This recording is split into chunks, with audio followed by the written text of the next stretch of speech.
Okay. Okay, sir. Okay, fine. Okay, good evening. എൻ്റെ പേര് Augustine. Company പേര് കോട്ടോക്കാടി solutions. ആമസോണിന്റെ seller partner ആണ്. അതായത് നിങ്ങളുടെ പ്രൊഡക്ട്സ് ആമസോണിലേക്ക് ഓൺബോർഡ് ചെയ്യുക എന്നുള്ളതാണ് ഞങ്ങളുടെ കമ്പനിയുടെ ഡ്യൂട്ടി ആയിട്ട് വരുന്നത്. അപ്പൊ നമുക്ക് എന്താണ് മാർക്കറ്റ് പ്ലേസ് എന്നുള്ളത് പറഞ്ഞുതരാം. അതായത് ഫോർ എക്സാമ്പിൾ ലുലു മാളിനെ നമ്മളൊരു മാർക്കറ്റ് പ്ലേസ് ആയിട്ട് കൺസിഡർ ചെയ്യുക. അതിനകത്ത് കുറെ ഷോപ്സ് നമ്മളുണ്ട്. അതേപോലെ തന്നെയാണ് നമ്മളും ഈ മാർക്കറ്റ് പ്ലേസിനെ ആമസോൺ എന്ന് പറയുന്നത് ഒരു മാള് പോലെ കൺസിഡർ ചെയ്തിട്ട് അതിനകത്ത് കൂടെ നമ്മൾ നമ്മുടെ ഷോപ്പ് വെച്ചിട്ട് സെല് ചെയ്യുക എന്നുള്ളത് തന്നെയാണ് ഈ മാർക്കറ്റ് പ്ലേസ് എന്നുള്ള കൺസെപ്റ്റിനെ പറയുന്നത്. അപ്പൊ അങ്ങനെ മാർക്കറ്റ് പ്ലേസ് ആയിട്ട് ഇന്ത്യയിലുള്ള കുറെ പ്ലാറ്റ്ഫോമുകളാണ് ഈ കാണുന്ന ആമസോൺ, ഫ്ലിപ്കാർട്ട്, ജിയോ മാർട്ട്, മീഷോ, അങ്ങനത്തെ കുറെ പ്ലാറ്റ്ഫോംസ് നമ്മുടെ ഇന്ത്യയിലുണ്ട്. അതിനകത്ത് നമ്മളിപ്പോൾ ഇന്ന് കോൺസെൻട്രേറ്റ് ചെയ്യുന്നത് ആമസോണിൽ എങ്ങനെ പ്രൊഡക്റ്റുകൾ ലിസ്റ്റ് ചെയ്യാം, അതിന്റെ ഡോക്യുമെന്റ്സും എന്തൊക്കെയാണ് ആവശ്യമുള്ളത് എന്നുള്ളതാണ് നമ്മൾ ക്ലാസ്സിൽ എടുക്കാൻ പോകുന്നത്. ഇവിടെ ആരെങ്കിലും ഓൾറെഡി ആമസോണിൽ സെല് ചെയ്യുന്നവരുണ്ടോ? ഒന്ന് ഹാൻഡ് റൈസ് ചെയ്യുകയാണെങ്കിൽ എളുപ്പമായിരുന്നു. എല്ലാവരും ഓഡിയബിൾ അല്ലേ?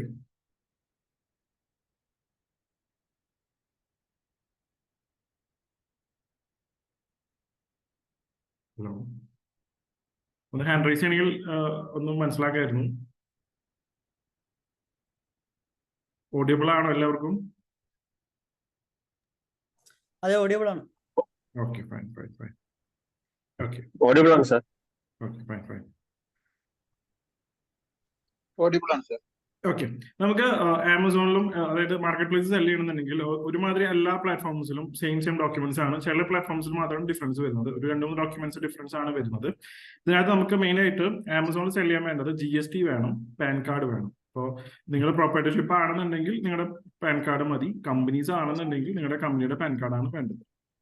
അതുപോലെ തന്നെ ഫ്രഷ് ആയിട്ടൊരു ഇമെയിൽ ID, മൊബൈൽ നമ്പറും വേണം. ബാങ്ക് അക്കൗണ്ട് ഡീറ്റെയിൽസ് വേണം. ഒരു സിഗ്നേച്ചർ, അതായത് ഇതിനകത്ത് ബില്ല് ജനറേറ്റ് ചെയ്യുമ്പോൾ അതിനകത്ത് ഇടാൻ വേണ്ടിയിട്ട് നമ്മളൊരു സിഗ്നേച്ചർ വേണം. പിന്നെ നമ്മുടെ അഡ്രസ്സ്, ഏത് അഡ്രസ്സിൽ നിന്നാണോ നിങ്ങൾ പ്രൊഡക്റ്റ് അയക്കണം ഉദ്ദേശിക്കുന്നത് ആ അഡ്രസ്സ് വേണം. ഫ്ലിപ്കാർട്ടിലും ബാക്കിയുള്ള പ്ലാറ്റ്ഫോംസിലും ഒരു ക്യാൻസൽ ചെക്ക് വേണം. ഇതാണ് നമുക്ക് ഫസ്റ്റ് രജിസ്ട്രേഷന് വേണ്ട ഡോക്യുമെന്റ്സ് എന്ന് പറയുന്നത്. സെക്കൻഡ് സ്റ്റെപ്പിൽ വരുന്ന നമുക്ക് അപ്രൂവൽസ് ആണ്. അതായത് നമുക്ക് GTN എക്സെപ്ഷൻ എടുക്കണം, കാറ്റഗറി അപ്രൂവൽ എടുക്കണം, ബ്രാൻഡ് അപ്രൂവൽ എടുക്കണം. അപ്പൊ അതിന് വേണ്ടിയിട്ട് നിങ്ങളുടെ ലൈസൻസുകളാണ് നമുക്ക് പ്രൊവൈഡ് ചെയ്യുന്നത്. അതിന് വേണ്ടിയിട്ട് നമുക്ക് ലോക്കൽ ബോഡി ലൈസൻസ് എന്ന് പറയും. അതായത് നിങ്ങൾ പഞ്ചായത്തോ അല്ലെങ്കിൽ കോർപ്പറേഷനോ മുനിസിപ്പാലിറ്റിയോ ആണെന്നുണ്ടെങ്കിൽ അവിടെ വർക്ക് ചെയ്യാൻ ഒരു ലൈസൻസ് ഉണ്ടാവും. ഒന്നില്ലെങ്കിൽ മാനുഫാക്ചറിംഗ് ലൈസൻസ് ആയിരിക്കാം, അല്ലെങ്കിൽ ട്രേഡിംഗ് ലൈസൻസ് ആയിരിക്കാം. ഇതിൽ ഏതെങ്കിലും ഒരു ലൈസൻസ് ആണ് നമുക്ക് പ്രൊവൈഡ് ചെയ്യുന്നത്. ഫുഡ് പ്രൊഡക്ട്സ് ഒക്കെ ആണെന്നുണ്ടെങ്കിൽ ഫുഡ്, കോസ്മെറ്റിക്സ് അല്ലെങ്കിൽ ആയുർവേദം അങ്ങനത്തെ ഒക്കെ ആണെന്നുണ്ടെങ്കിൽ FS ലൈസൻസ് വേണ്ടി വരും. ആയുർവേദത്തിന് ആയുഷിന് ലൈസൻസ് വേണ്ടി വരും. കൂടാതെ നമുക്ക് ട്രേഡ് മാർക്ക് ഉണ്ടെങ്കിൽ ട്രേഡ് മാർക്ക് വെച്ച് നമുക്ക് സബ്മിറ്റ് ചെയ്യാം. അതുപോലെ നിങ്ങൾ വേറെ ഏതെങ്കിലും ബ്രാൻഡിന്റെ പ്രൊഡക്റ്റാണ് സെല് ചെയ്യുന്നുണ്ടെങ്കിൽ ആ ബ്രാൻഡിന്റെ ഒരു ഓതറൈസേഷൻ ലെറ്ററും കൂടി വേണ്ടി വരും. ഇതാണ് നമുക്ക് ലൈസൻസിന്റെ ഭാഗത്ത് നമുക്ക് വേണ്ട ഡോക്യുമെന്റ്സ് എന്ന് പറയുന്നത്. അതായത് നെക്സ്റ്റ് സ്റ്റെപ്പ് വരുന്നത് പ്രൊഡക്റ്റ് കാറ്റലോഗിങ്, അതിന്റെ ലിസ്റ്റിംഗ് ആണ്. അതിന്റെ പ്രൊഡക്റ്റ് ഡീറ്റെയിൽസ് ആണ് മെയിൻ ആയിട്ട് വേണ്ടി വരിക. അതായത് ഇപ്പൊ എക്സാമ്പിൾ പ്രൊഡക്റ്റിനെ കുറിച്ചുള്ള ഡിസ്ക്രിപ്ഷൻ, അല്ലെങ്കിൽ പ്രൊഡക്റ്റിന്റെ ഇൻഗ്രീഡിയൻസ് എന്തായിരിക്കും, അല്ലെങ്കിൽ അതിന്റെ സവിശേഷതകൾ, അതൊക്കെയാണ് നമുക്ക് പ്രൊഡക്റ്റ് ഡീറ്റെയിൽസ് ആയിട്ട് മെയിൻ ആയിട്ട് വേണ്ടി വരിക. ബാർകോഡുള്ള രജിസ്റ്റേർഡ് ബാർകോഡ് ഉള്ളത്, അതായത് നമ്മൾ പേയ്മെന്റ് ചെയ്തിട്ട് ബാർകോഡ് പർച്ചേസ് ചെയ്തിട്ടുള്ള ബാർകോഡ് ആണെങ്കിൽ അത് യൂസ് ചെയ്യാം, അല്ലെങ്കിൽ നമ്മുടെ SKU ക്രിയേറ്റ് ചെയ്യണം. പിന്നെ ഈ പ്രൊഡക്റ്റിന്റെ ഡൈമെൻഷൻസ്, അതായത് ഇതിന്റെ സൈസ്, ഇപ്പൊ ഒരു ബോക്സ് ആണെന്നുണ്ടെങ്കിൽ ആ ബോക്സിന്റെ ഹൈറ്റ്, ലെങ്ത്, ബ്രെഡ്ത്ത്, അങ്ങനെ 3 സൈസ് വേണം. അതുപോലെ വെയിറ്റും വേണം. പിന്നെ നമുക്ക് സെല്ലിംഗ് പ്രൈസ്, അതായത് ഒരു പ്രൊഡക്റ്റ് ഇപ്പൊ നമ്മുടെ MRP 100 rupees ആണ്, നമ്മൾ വിൽക്കാൻ ഉദ്ദേശിക്കുന്നത് 80 രൂപയ്ക്കാണെങ്കിൽ അതിന് സെല്ലിംഗ് പ്രൈസ് ഉണ്ട്. ഈ 2 പ്രൈസ് ആണ് നമുക്ക് പ്രൈസിന്റെ ഭാഗത്ത് വേണ്ടത്. അതാണ് പ്രൊഡക്റ്റിനെ കുറിച്ച് ഡീറ്റെയിൽസ് വേണ്ടത്. നാലാമത്തെ സ്റ്റെപ്പ് എന്ന് പറയുന്നത് പ്രൊഡക്റ്റ് ഫോട്ടോഗ്രാഫി. അതായത് പ്രൊഡക്റ്റിന്റെ ഫോട്ടോസ്, അതായത് ഇപ്പൊ നമ്മൾ ഒരു പ്രൊഡക്റ്റ് നമ്മൾ നേരിട്ട് കാണാതെയാണ് നമ്മൾ മാർക്കറ്റ് പ്ലേസിൽ നിന്ന് വാങ്ങുന്നത്. അങ്ങനെ വരുമ്പോൾ നമ്മൾ ആ പ്രൊഡക്റ്റിന്റെ ആക്ച്വൽ ഫോട്ടോസ് നമ്മൾ എടുത്തിട്ട് വേണം പോസ്റ്റ് ചെയ്യേണ്ടത്. അപ്പൊ ആ പ്രൊഡക്റ്റിന്റെ ഫോട്ടോസ് പോസ്റ്റ് ചെയ്യാൻ വേണ്ടിയിട്ട് അതിന് വേണ്ട ഒരു സ്പെസിഫിക്കേഷൻസ് ഉണ്ട്. അതായത് 2000 പിക്സൽ സൈസ് ബൈ 2000 പിക്സൽ സൈസിൽ സ്ക്വയറിലായിരിക്കണം ഇമേജ് വരേണ്ടത്. അതിൽ 80% പ്രൊഡക്റ്റും ചുറ്റും വൈറ്റ് ആയിരിക്കണം. അതായത് വൈറ്റ് ബാക്ക്ഗ്രൗണ്ടിലുള്ള പ്രൊഡക്റ്റ് ആയിരിക്കണം, ഫോട്ടോസ് ആയിരിക്കണം നമ്മൾ ഇതിനകത്ത് അപ്ലോഡ് ചെയ്യാൻ വേണ്ടി. അപ്പൊ ഇതാണ് നമ്മൾ ഈ ഫസ്റ്റത്തെ ഒരു ലൈസൻസിങ്ങിന്റെ ഭാഗമായിട്ട് വരുന്ന ഒരു ഇത്. ഇതിൽ ഇനി ആർക്കെങ്കിലും സംശയം ഉണ്ടെങ്കിൽ നമുക്ക് അത് ക്ലിയർ ചെയ്ത് പോവാം. നിങ്ങൾ അൺമ്യൂട്ട് ചെയ്തിട്ട് സംശയങ്ങൾ ഉണ്ടെങ്കിൽ നമുക്ക് ചോദിക്കാം. സർ GST ഫസ്റ്റ് വേണമെന്ന് പറഞ്ഞ നിർബന്ധമുണ്ടോ? ഓരോരുത്തരും ഇപ്പൊ ഇന്ദുലേഖ അല്ല ചോദിച്ചത് പറയൂ. GST വേണമെന്ന് നിർബന്ധമുണ്ടോ? അതെ, അതായത് GST റൂൾ പ്രകാരം ₹1 സാധനം പോലും ഓൺലൈനിൽ കൂടെ വിൽക്കണമെന്നുണ്ടെങ്കിൽ GST വേണമെന്നാണ് റൂള്. ബുക്കിന് മാത്രമാണ് GST എക്സംഷൻ ഉള്ളത്. ബുക്ക് സെൽ ചെയ്യണമെങ്കിൽ GST വേണം. ബാക്കി ഏത് പ്രൊഡക്റ്റ് സെൽ ചെയ്യണമെങ്കിലും GST വേണം. സർ ലൈസൻസ് എന്തൊക്കെയാണ്? ഞാനിപ്പോ ഈ ടെക്സ്റ്റൈൽസിന്റെ ബിസിനസ് ആണ്. അപ്പൊ നമ്മൾ ലൈസൻസ് എന്തൊക്കെ എടുക്കേണ്ടി വരും? ലൈസൻസ് നിങ്ങൾക്ക് നിങ്ങളിപ്പോ അവിടെ സെൽ ചെയ്യാനായിട്ട് ലോക്കൽ ഏതാ ബോഡി, ഐ മീൻ പഞ്ചായത്താണെങ്കിൽ പഞ്ചായത്ത് ലൈസൻസ്, കോർപ്പറേഷൻ ആണെങ്കിൽ കോർപ്പറേഷൻ ലൈസൻസ്, അല്ലെങ്കിൽ ഏതാണോ നിങ്ങളുടെ ലോക്കൽ ബോഡി എന്നുണ്ടെങ്കിൽ അവരുടെ ലൈസൻസ് വേണം നമുക്ക്. അല്ലെങ്കിൽ കേരളത്തിന് KSFT എന്നുള്ളൊരു ലൈസൻസ് ഉണ്ട്. KSFT എടുക്കുകയാണെന്നുണ്ടെങ്കിൽ 3 കൊല്ലത്തേക്ക് വേറെ ലൈസൻസ് ഒന്നും വേണ്ട, ഗവൺമെന്റ് ലൈസൻസ് ഇല്ല. അങ്ങനെ KSFT പ്രൊഡ്യൂസ് ചെയ്താലും മതി. സെൻട്രൽ ഗവൺമെന്റ് ഉദ്യമം ആധാർ ഉണ്ട്, അല്ലെങ്കിൽ അത് പ്രൊഡ്യൂസ് ചെയ്താലും മതി. പിന്നെ ഈ ബാർകോഡിന്റെ കാര്യം പറഞ്ഞില്ല, അതൊന്നും കൂടി ഒന്ന് പറഞ്ഞു തരുമോ? ബാർകോഡ് നമ്മൾ വെറുതെ വരച്ച് വെക്കുന്ന സംഭവമല്ല. ബാർകോഡ് നമ്മൾ പർച്ചേസ് ചെയ്യണം. ഒരു അതോറിറ്റി നമ്മൾ പർച്ചേസ് ചെയ്ത് വെച്ചാലാണ് നമുക്ക് ലൈസൻസ്ഡ് ബാർകോഡ് ഉണ്ടാവുള്ളൂ. അങ്ങനെ ബാർകോഡ് ഉണ്ടെങ്കിൽ ആ ബാർകോഡ് വെച്ച് നമുക്ക് ലിസ്റ്റ് ചെയ്യാം. ഇല്ലെങ്കിൽ നമുക്ക് ബാർകോഡിന്റെ എക്സെപ്ഷൻ എടുത്തിട്ട് വേണം ലിസ്റ്റ് ചെയ്യാനായിട്ട്. Okay sir, thank you. ഇനി വേറെ ആരും സംശയം? സ്റ്റാർട്ടിംഗിൽ ഇന്ററപ്റ്റ് ആയി ഒരു കോൾ വന്നിട്ട് വെരി സ്റ്റാർട്ടിംഗ് ഒന്ന് പറയാമോ?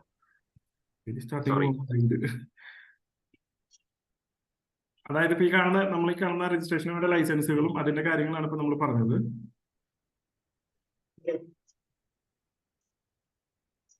ഓക്കെ, വേറെ ആരെങ്കിലും സംശയം? റെക്കോർഡഡ് വെർഷൻ കിട്ടും. സാറ് സംശയം അപ്രൂവലില്ലേ ട്രേഡ് മാർക്ക് സർട്ടിഫിക്കറ്റ് ഒന്ന് കാണുന്നുണ്ടോ? നമുക്കിപ്പോ ട്രേഡ് മാർക്ക് കിട്ടിയിട്ടില്ല, ആ ലോഗോക്ക് കോപ്പിറൈറ്റ് കിട്ടിയിട്ടുണ്ടെങ്കിൽ നമുക്ക് ചെയ്യാൻ പറ്റും. ഫോർ എക്സാമ്പിൾ നമ്മള് ബ്രാൻഡ് നെയിം ഉണ്ട്, ബ്രാൻഡ് നെയിമിന് ട്രേഡ് മാർക്ക് കിട്ടിയില്ല, പക്ഷെ അതിന്റെ ലോഗോക്ക് കോപ്പിറൈറ്റ് കിട്ടിയാലും പ്രശ്നങ്ങൾ ഉണ്ട്. ട്രേഡ് മാർക്ക് കിട്ടണം എന്ന് നിർബന്ധമുണ്ടോ? ആ ബ്രാൻഡ് ട്രേഡ് മാർക്ക് ഇല്ലെങ്കിൽ നമുക്ക് ലിസ്റ്റ് ചെയ്യാൻ പറ്റും. ട്രേഡ് മാർക്ക് ഉണ്ടെങ്കിൽ നമ്മുടെ ഈ എക്സാമ്പിൾ ABC എന്നുള്ള ട്രേഡ് മാർക്ക് നമുക്ക് ഉണ്ടെങ്കിൽ ABC എന്നുള്ള സെല് ചെയ്യാനുള്ള ഓപ്ഷൻ നമുക്ക് മാത്രമേ ഉണ്ടാവുള്ളൂ. അല്ലെങ്കിൽ ആർക്ക് വേണമെങ്കിലും സെല് ചെയ്യാനുള്ള ഓപ്ഷൻ ഉണ്ട്. ഫോർ എക്സാമ്പിൾ നമ്മൾ ABCയിൽ ഒരു പ്രൊഡക്റ്റ് ലിസ്റ്റ് ചെയ്തു, നമ്മൾ 100 രൂപയ്ക്കാണ് സെല് ചെയ്യുന്നതെന്നുണ്ടെങ്കിൽ നമുക്ക് ട്രേഡ് മാർക്ക് ഇല്ലെങ്കിൽ വേറൊരു സെല്ലർക്ക് വന്നിട്ട് ഈ സെയിം പ്രൊഡക്റ്റ് നമ്മുടെ ലിസ്റ്റിംഗ് യൂസ് ചെയ്തിട്ട് സെല് ചെയ്യാൻ പറ്റും. അപ്പോൾ 99 രൂപയ്ക്കാണ് ആ സെല്ലർ സെല് ചെയ്യുന്നതെന്നുണ്ടെങ്കിൽ അവർക്കാണ് ഓർഡേഴ്സ് പോവാം.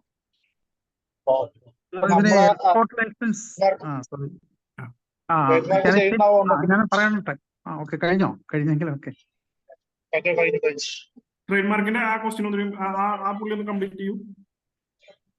ട്രേഡ് മാർക്കിന്റെ കേസിൽ അപ്പൊ അത് ട്രേഡ് മാർക്ക് കിട്ടിയിട്ട് ചെയ്യുന്നതായിരിക്കും ഒന്നും കൂടി ബെറ്റർ ആവുമല്ലേ? ട്രേഡ് മാർക്ക് കിട്ടിയിട്ട് ചെയ്യണതാണ് നല്ലത്. കാരണം നമ്മൾ വൺസ് ലിസ്റ്റ് ചെയ്തിട്ട് നമുക്ക് പിന്നെ ട്രേഡ് മാർക്ക് എടുത്തു കഴിഞ്ഞാൽ ആ ലിസ്റ്റിംഗ് നമുക്ക് ട്രേഡ് മാർക്കിലേക്ക് കൺവേർട്ട് ചെയ്യാൻ പറ്റില്ല. അപ്പൊ നമ്മൾ ട്രേഡ് മാർക്കിൽ അത് ലിസ്റ്റ് ചെയ്ത് കഴിഞ്ഞാൽ ആ ലിസ്റ്റിംഗിൽ വരുന്ന റിവ്യൂസും സെയിൽസും നമുക്ക് ട്രേഡ് മാർക്ക് കിട്ടി കഴിഞ്ഞിട്ടുള്ളതിലേക്ക് ട്രാൻസ്ഫർ ചെയ്യാൻ പറ്റില്ല. അപ്പൊ നിങ്ങൾ ട്രേഡ് മാർക്ക് എടുക്കാൻ ഉദ്ദേശിക്കുന്നുണ്ടെങ്കിൽ ട്രേഡ് മാർക്ക് എടുത്ത് കഴിഞ്ഞിട്ട് മാത്രം ലിസ്റ്റ് ചെയ്താൽ മതി.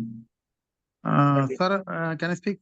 കാരണം എന്ന് വെച്ച് കഴിഞ്ഞാൽ നമുക്ക് എക്സ്പോർട്ട് ലൈസൻസ് നമുക്ക് പിന്നെ എബ്രോഡ് സെയിൽ ചെയ്യണമെന്നുണ്ടെങ്കിൽ എക്സ്പോർട്ട് ലൈസൻസ് ആവശ്യമാണോ? അതെ വേണം. അത് വേണം അല്ലേ? അല്ലെങ്കിൽ ഡൊമസ്റ്റിക് മാർക്കറ്റിൽ മാത്രമേ പറ്റുള്ളൂ അല്ലേ?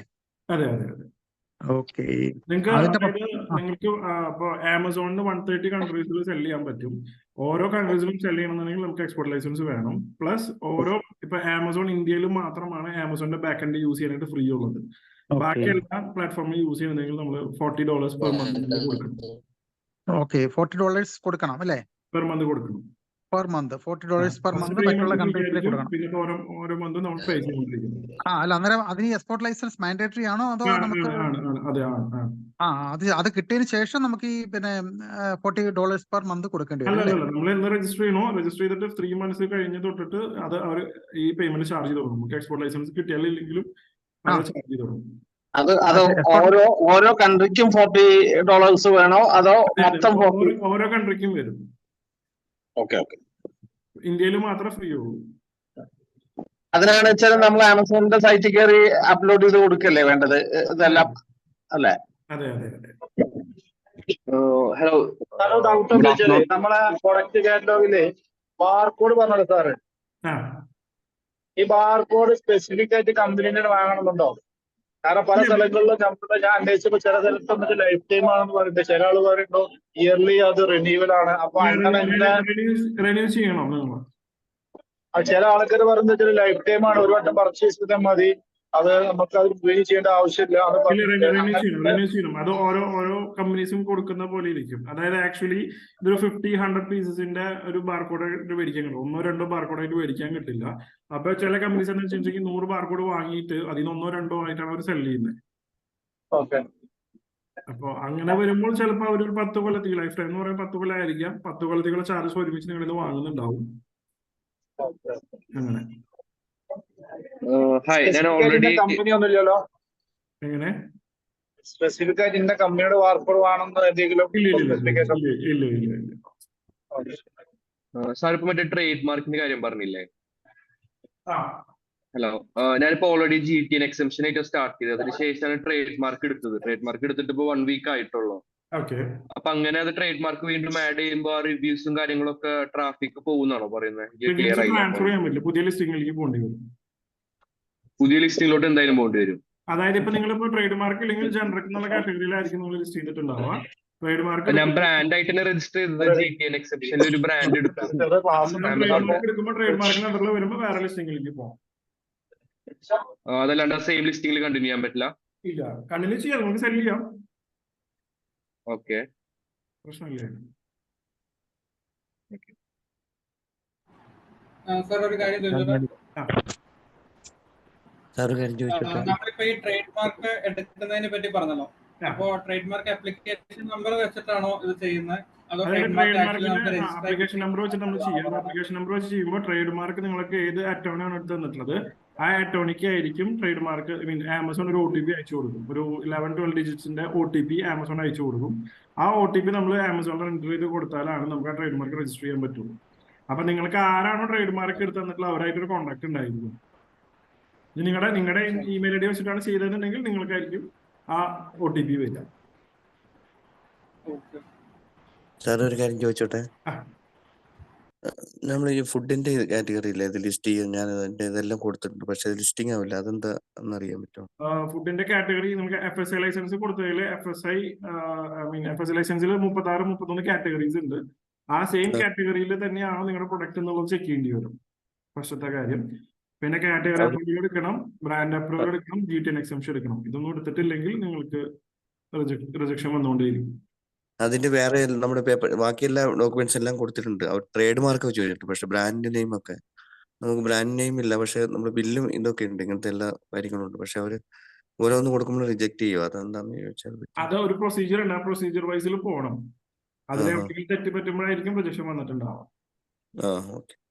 ഹലോ എനിക്കൊരു സംശയം. ഞാനൊരു ഫുഡ് പ്രൊഡക്റ്റ് മാനുഫാക്ചർ ആണ്. നമുക്കൊരു 13 ഐറ്റം പിന്നെ നമ്മൾ മാർക്കറ്റ് ചെയ്തുകൊണ്ടിരിക്കുന്നത്. അപ്പൊ ഈ 13 ഐറ്റം രജിസ്റ്റർ ചെയ്യണം വെച്ചാൽ 13 വേറെ രജിസ്റ്റർ ചെയ്യണോ അതോ ഒന്നിച്ച് രജിസ്റ്റർ ചെയ്ത് ചെയ്യാൻ പറ്റുമോ? അങ്ങനെ ആമസോണിൽ 13 ലിസ്റ്റിംഗ് ആയിട്ട് ചെയ്യേണ്ടി വരും. അങ്ങനെ ചെയ്യണം അല്ലേ? അതെ. ഓക്കെ ഓക്കെ അല്ലേ? ഓക്കെ, എല്ലാവരും മ്യൂട്ട് ആക്കിക്കോ. ഇനി നമുക്ക് ഇതിന്റെ ബിസിനസ് പ്രോസസ് എങ്ങനെയാണെന്ന് പറഞ്ഞുതരാം. അതായത് നമുക്ക് വൺസ് ഒരാൾ ഓർഡർ ചെയ്ത് കഴിഞ്ഞാൽ ആ ഓർഡർ നമ്മൾ ഷെഡ്യൂൾ ചെയ്യണം. അതായത് ഇപ്പൊ നമുക്ക് ഇന്നൊരു ഓർഡർ വന്നു കഴിഞ്ഞാൽ നെക്സ്റ്റ് ഡേ അല്ലെങ്കിൽ 3rd ഡേ നമുക്കത് ചൂസ് ചെയ്യാം ഏത് ഡേയിലേക്കാന്നുള്ളത്. ആ ഡേയിൽ നമ്മൾ ഷെഡ്യൂൾ ചെയ്യണം. ഈ ഓർഡർ പ്രോസസ്സിംഗിൽ നമുക്ക് 3 ടൈപ്പ് ഓഫ് ഷിപ്പിംഗ് വരും. അതായത് വൺസ് ഒരാൾ ഓർഡർ പ്ലേസ് ചെയ്ത് കഴിഞ്ഞാൽ നമുക്കിത് കസ്റ്റമർക്ക് അയച്ചു കൊടുക്കാനായിട്ട് 3 ടൈപ്പ് ഓഫ് ഷിപ്പിംഗ് ആണ് ആമസോൺ പ്രൊവൈഡ് ചെയ്യുന്നത്. ഒന്ന് സെൽഫ് ഷിപ്പിംഗ് ഉണ്ട്, ഒന്ന് ഈസി ഷിപ്പിംഗ് ഉണ്ട്, ഒന്ന് വെയർ ഹൗസ് എന്ന് പറയും. സെൽഫ് ഷിപ്പ് എന്ന് പറഞ്ഞാൽ നമ്മൾ പാക്ക് ചെയ്യുന്നു, നമ്മൾ തന്നെ കൊറിയർ ചെയ്യുന്നു. നമ്മൾ ഏതെങ്കിലും കൊറിയർ സർവീസ് DTDCയോ ഇന്ത്യ പോസ്റ്റോ അല്ലെങ്കിൽ പ്രൊഫഷണൽ കൊറിയേഴ്സോ വെച്ചിട്ട് നമ്മൾ കൊറിയർ ചെയ്യുന്നു. അതിന് നമ്മൾ സെൽഫ് ഷിപ്പ് എന്ന് പറയും. പിന്നത്തെ ഓപ്ഷൻ ഈസി ഷിപ്പ് എന്ന് പറയും. നമ്മൾ പാക്ക് ചെയ്യുന്നു, ആമസോണിന്റെ കൊറിയർ സർവീസ് അതായത് ATS എന്ന് പറയും, ആമസോൺ ട്രാൻസ്പോർട്ട് സർവീസ് വന്നിട്ട് നമ്മളോടൊന്ന് പിക്ക് ചെയ്തിട്ട് കസ്റ്റമർക്ക് ഡെലിവറി ചെയ്യുന്നു. മൂന്നാമത്തെ ഓപ്ഷൻ വെയർ ഹൗസ് എന്ന് പറയും. അതായത് ആമസോണിന്റെ വെയർ ഹൗസിൽ നമ്മൾ പ്രൊഡക്റ്റ് കീപ്പ് ചെയ്യുന്നു, ആമസോൺ തന്നെ പാക്ക് ചെയ്യുന്നു, ആമസോൺ തന്നെ കൊറിയർ ചെയ്യുന്നു. ഇങ്ങനെ 3 ഓപ്ഷനാണ് നമുക്ക് ഷിപ്പിംഗിൽ വരുന്നത്. സെൽഫ് ഷിപ്പിൽ റിട്ടേൺ വരുമ്പോൾ അതിന്റെ ഉത്തരവാദിത്വം നമ്മൾ ഏറ്റെടുക്കണം, നമ്മൾ വേണം റിട്ടേൺ എടുക്കാൻ വേണ്ടിയിട്ട്. ഈസി ഷിപ്പിൽ എങ്ങനെയാണെന്ന് വെച്ചിട്ടുണ്ടെങ്കിൽ ആമസോൺ തന്നെ കൊറിയർ ചെയ്യുന്നു, എന്തെങ്കിലും റിട്ടേൺ വരാണെങ്കിൽ അത് ആമസോൺ ടേക്ക് ഓവർ ചെയ്ത് ആമസോൺ നമുക്ക് തിരിച്ചു കൊണ്ടുവരുന്നു. വെയർ ഹൗസിൽ എല്ലാം ആമസോൺ തന്നെ ചെയ്തോളൂ. വെയർ ഹൗസിന്റെ പ്രോബ്ലം എന്താണെന്ന് വെച്ചാൽ വെയർ ഹൗസിൽ വെക്കുമ്പോൾ റെന്റ് കൊടുക്കേണ്ടി വരും. 1 ക്യൂബിക് ഫീറ്റിന് 20 രൂപ നമ്മൾ വാടക കൊടുക്കണം, പാക്കിംഗ് ചാർജസ് കൊടുക്കണം, കൊറിയർ ചാർജ് നമ്മൾ എന്തായാലും വഹിക്കണം. ഹാൻഡ്ലിംഗ് ചാർജ് വരും, പിന്നെ ആമസോണിന്റെ കമ്മീഷൻ വരും. അപ്പൊ ഇത്രയും ചാർജസ് നമ്മൾ വെയർ ഹൗസിൽ വെക്കുമ്പോൾ നമ്മുടെ കയ്യിൽ നിന്ന് ഈടാക്കുന്നുണ്ട്. അപ്പൊ നമുക്ക് ഒരു അപ്രോക്സിമേറ്റ്ലി 40 to 70% ഒക്കെ മാർജിൻ ഉണ്ടെങ്കിലാണ് വെയർ ഹൗസിൽ വെച്ച് കഴിഞ്ഞാൽ നമുക്ക് പ്രോഫിറ്റബിൾ ആവും. ഈസി ഷിപ്പിന്റെ ഗുണം എന്ന് വെച്ചാൽ നമ്മള് കസ്റ്റമറിൽ നിന്ന് പൈസ വാങ്ങുന്നു, ആമസോൺ ആണ് ഡെലിവറി ചെയ്യുന്നത്. ആ വരുന്ന സമയത്ത് എന്തെങ്കിലും തെഫ്റ്റോ അല്ലെങ്കിൽ എന്തെങ്കിലും ഡാമേജോ വന്നു കഴിഞ്ഞാൽ നമുക്ക് 70% വരെ ഇൻഷുറൻസ് കിട്ടും. 0 to 70% ഇൻഷുറൻസ് നമുക്ക് ആമസോൺ പ്രൊവൈഡ് ചെയ്യുന്നുണ്ട്. അതാണ് ഈസി ഷിപ്പിന്റെ ഒരു ഗുണം. അപ്പൊ ഏറ്റവും ബെറ്റർ നമുക്ക് ചൂസ് ചെയ്യാന്നുള്ളത് ഈസി ഷിപ്പ് ആയിരിക്കും. അപ്പൊ ഈ ഷിപ്പിങ്ങിൽ 3 ടൈപ്പ് ഓഫ് ഷിപ്പിംഗ് ആണ് ഇപ്പൊ വരുന്നത്. ഇനി പാക്കിങ്ങിന്റെ സംഭവം എങ്ങനെയാന്ന് വെച്ചാല്, ഒന്നല്ലെങ്കിൽ നമ്മുടെ പ്ലെയിൻ പാക്കിംഗ് ആയിരിക്കണം, അല്ലെങ്കിൽ ആമസോണിന്റെ പാക്കിംഗ് മെറ്റീരിയൽ യൂസ് ചെയ്തിട്ടുള്ള പാക്കിംഗ് ആയിരിക്കണം. ഒന്നല്ലെങ്കിൽ ഒറ്റ ബ്രാൻഡില്ലാത്ത പ്ലെയിൻ പാക്കിംഗ് ആയിരിക്കണം, അല്ലെങ്കിൽ ആമസോണിന്റെ ലോഗോ വരുന്ന ബോക്സ് വാങ്ങുകയോ അല്ലെങ്കിൽ ടേപ്പ് വാങ്ങുകയോ വേണം പാക്ക് ചെയ്യാനായിട്ട്. കസ്റ്റമർക്ക് കിട്ടുമ്പോൾ പ്രൊഡക്റ്റ് കേടാവാതെ കിട്ടുക എന്നുള്ളതാണ് മെയിനായിട്ട് നമ്മൾ നോക്കേണ്ടത്. അതാണ് പാക്കിങ്ങിൽ വരുന്നത്. പേയ്മെന്റ് ടേംസ് എന്ന് പറയുമ്പോൾ യൂഷ്വലി അവർ 7 വർക്കിംഗ് ഡേയ്സ് എന്നാണ് പറയുക. പക്ഷെ അത് 14 ഡേയ്സ് വരെ 14 ഡേയ്സ് അവരുടെ വർക്കിംഗ് ഡേയ്സ് ആണ്. മൺഡേ ടു ഫ്രൈഡേ ആണ് അവർ വർക്കിംഗ് ഡേയ്സ് പറയുന്നത്. അപ്പോൾ നമുക്കൊരു വെനസ്ഡേ ആണ് നമ്മൾ പ്രൊഡക്റ്റ് പോകുന്നതെന്നുണ്ടെങ്കിൽ അവർക്ക് കിട്ടി കഴിഞ്ഞിട്ട് 7 ഡേയ്സിൽ പേയ്മെന്റ് എന്ന് പറഞ്ഞു കഴിഞ്ഞാൽ അപ്രോക്സിമേറ്റ്ലി 14 ഡേയ്സ് എടുക്കും നമുക്ക് പേയ്മെന്റ് വരാൻ. ഇതാണ് അതിന്റെ ഒരു ബിസിനസ് മോഡൽ എന്ന് പറയുന്നത്. ഈ ഒരു കാര്യത്തിൽ സംശയമുള്ളവർ ഒന്ന് ചോദിക്കാം. സാർ നമ്മളിപ്പോ ഒരു ഹലോ പറഞ്ഞോളൂ. നമ്മളിപ്പോ ഒരു പ്രോഡക്റ്റ് പാക്ക് ചെയ്ത് അയക്കുമ്പോൾ ഇപ്പൊ ഈ സെൽഫ് ഷിപ്പിംഗ് ഈസി ഷിപ്പിംഗ് എന്ന് പറഞ്ഞല്ലോ. അപ്പൊ സെൽഫ് ഷിപ്പിംഗ് ഓപ്റ്റ് ചെയ്ത ഒരാൾക്ക് ഇപ്പൊ എനിക്ക് തന്നെ ഒരു ഡെലിവറി ബോയ് ഉണ്ടെങ്കിൽ എനിക്ക് അതുവഴി ചെയ്യാൻ പറ്റുമോ, ഈ ഒരു വേറെ ഡെലിവറി പാർട്ട്ണർ ആയിട്ടല്ലാതെ? ഡെലിവറി നമുക്ക് അതിനകത്ത് ട്രാക്കിംഗ് കോഡ് കൊടുക്കാൻ പറ്റും. അതായത് കസ്റ്റമർക്ക് ഇത് ട്രാക്ക് ചെയ്യാൻ ഒരു ഓപ്ഷൻ ആമസോണിന് നമ്മളവിടെ പ്രൊഡക്റ്റ് എത്തിച്ചു എന്നുള്ള തെളിവ് കിട്ടാനായിട്ട് ട്രാക്കിംഗ് സിസ്റ്റം ഉള്ള ഒരു കൊറിയർ പാർട്ണർ ത്രൂവേ നമുക്ക് ചെയ്യാൻ പറ്റും. സെൽഫായിട്ട് ചെയ്യാൻ പറ്റില്ല അല്ലേ? ഇല്ല.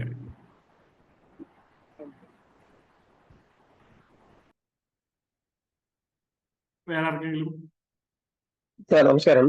ഇപ്പൊ സെൽഫ് ഷിപ്മെന്റ് ചെയ്യുന്ന സമയത്ത് ആമസോണിന്റെ ലേബല്, അതായത് കവറും അല്ലെങ്കിൽ സ്റ്റിക്കറും നമ്മൾ ആമസോണിന് പർച്ചേസ് ചെയ്യണോ? അതെങ്ങനെയാണ് അതിന്റെ അത് വരുന്നത്? നമുക്ക് ആമസോണിൽ തന്നെ പർച്ചേസ് ചെയ്യണം. ആമസോൺ ഒന്നും ഫ്രീ ആയിട്ട് തരില്ല. നമുക്ക് വേണ്ട സൈസിലുള്ള ബോക്സും വേണ്ട സൈസിലുള്ള ടേപ്പും നമ്മൾ ആമസോണിൽ തന്നെ പർച്ചേസ് ചെയ്യണം. അപ്പൊ ഈസി ഷിപ്മെന്റ് ആണെങ്കിലും നമ്മൾ അത് ചെയ്യേണ്ടി വരില്ലേ? വേണം.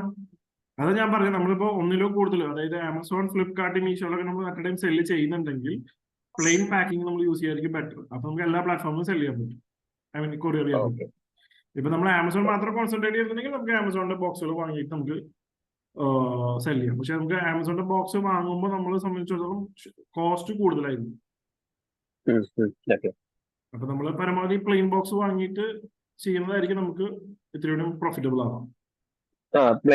പ്ലെയിൻ ബോക്സ് എടുത്തിട്ട് നമ്മള് ആമസോണിന്റെ കവർ ചെയ്താലും മതിയല്ല? ആമസോൺ ടൈപ്പ് വാങ്ങിയിട്ട് യൂസ് ചെയ്താലും മതി. സാറേ ഈ ഈസി ഷിപ്പില് എങ്ങനെ ഈസി ഷിപ്പ് മോഡല് നമ്മളെ ഓരോ ടൗണിലും ആമസോണിന്റെ ഓഫീസ് ഉണ്ടാവും. എങ്ങനെയാണ് വർക്ക്? അതായത് നമ്മളിപ്പോ ആമസോണിൽ നിന്ന് ഓർഡർ ചെയ്യുമ്പോൾ നിങ്ങൾക്ക് ആമസോൺ ഡെലിവറി തരുന്നുണ്ടെങ്കിൽ അവർ തന്നെയാണ് പിക്കപ്പിന് വരിക.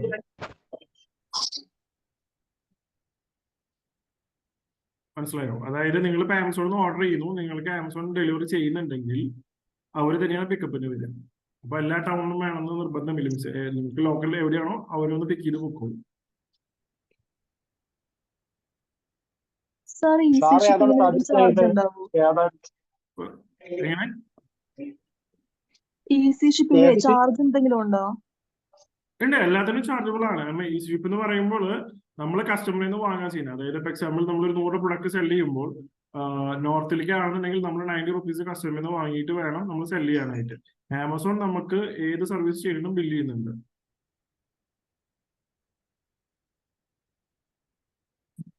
മനസ്സിലായോ? മനസ്സിലായി സർ. സാറേ, ആമസോണിന്റെ വെയർ ഹൗസ് കേരളത്തിൽ അവൈലബിൾ ആണോ? ആമസോൺ ഡയറക്റ്റ് വെയർ ഹൗസ് ഇല്ല, തേർഡ് പാർട്ടി വെയർ ഹൗസ് ആണുള്ളത്. തൃശ്ശൂരുണ്ട്, എറണാകുളം ഉണ്ട്, കോട്ടയുണ്ട്, കാലിക്കറ്റ് ഉണ്ട്, കൊല്ലത്തുണ്ട്, ഏഴ് ജില്ലയിലുണ്ട്. Okay okay. അന്നേരം അവരുമായിട്ട് നമ്മൾ കോൺടാക്ട് ചെയ്യാൻ വേണ്ടി ആമസോൺ തന്നെ വഴിയാണോ കോൺടാക്ട് ചെയ്യണേ, അതോ നമ്മൾ നേരിട്ട് എങ്ങനെയാ അത് ചെയ്യുന്നത് കോൺടാക്ട് നമ്മൾ ചെയ്യാനായിട്ട്? പ്രൊഡക്റ്റ് ലിസ്റ്റ് ചെയ്ത് കഴിഞ്ഞിട്ട് വേണം നമ്മൾ ഈ വെയർ ഹൗസിലോട്ട് മാറ്റാനായിട്ട്. അപ്പൊ നിങ്ങളുടെ നിയറസ്റ്റ് വെയർ ഹൗസ് ഏതാണെന്ന് നമുക്ക് ചൂസ് ചെയ്യാം, എന്നിട്ട് അങ്ങോട്ട് മാറ്റാം. എനിക്കൊരു ഡൗട്ട്. സാധാരണ ആമസോണിൽ സാധനം വാങ്ങുമ്പോൾ ചില ഐറ്റത്തില് പിന്നെ സർവീസ് ചാർജ് അവർ ഈടാക്കുന്നില്ല, 0 ആയിരിക്കും. അത് കസ്റ്റമർ ബെയർ ചെയ്യാനോ അല്ല ഈ സെല്ലർ ബെയർ ചെയ്യാനോ ചെയ്യുന്നത്, അത് ആമസോൺ തന്നെ വിട്ടുകൊടുക്കുവോ? അങ്ങനെയല്ല, സെല്ലർ ബെയർ ചെയ്യണം. നമുക്ക് ഫ്രീ ഷിപ്പിംഗ് കിട്ടുന്നതൊക്കെ സെല്ലറിനെ പിടിച്ചിട്ടാണ് നമുക്ക് ഫ്രീ ഷിപ്പിംഗ് കിട്ടുന്നത്. Okay okay.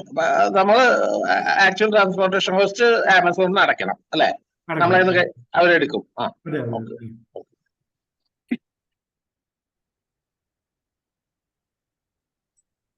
വേറെ എന്തെങ്കിലും?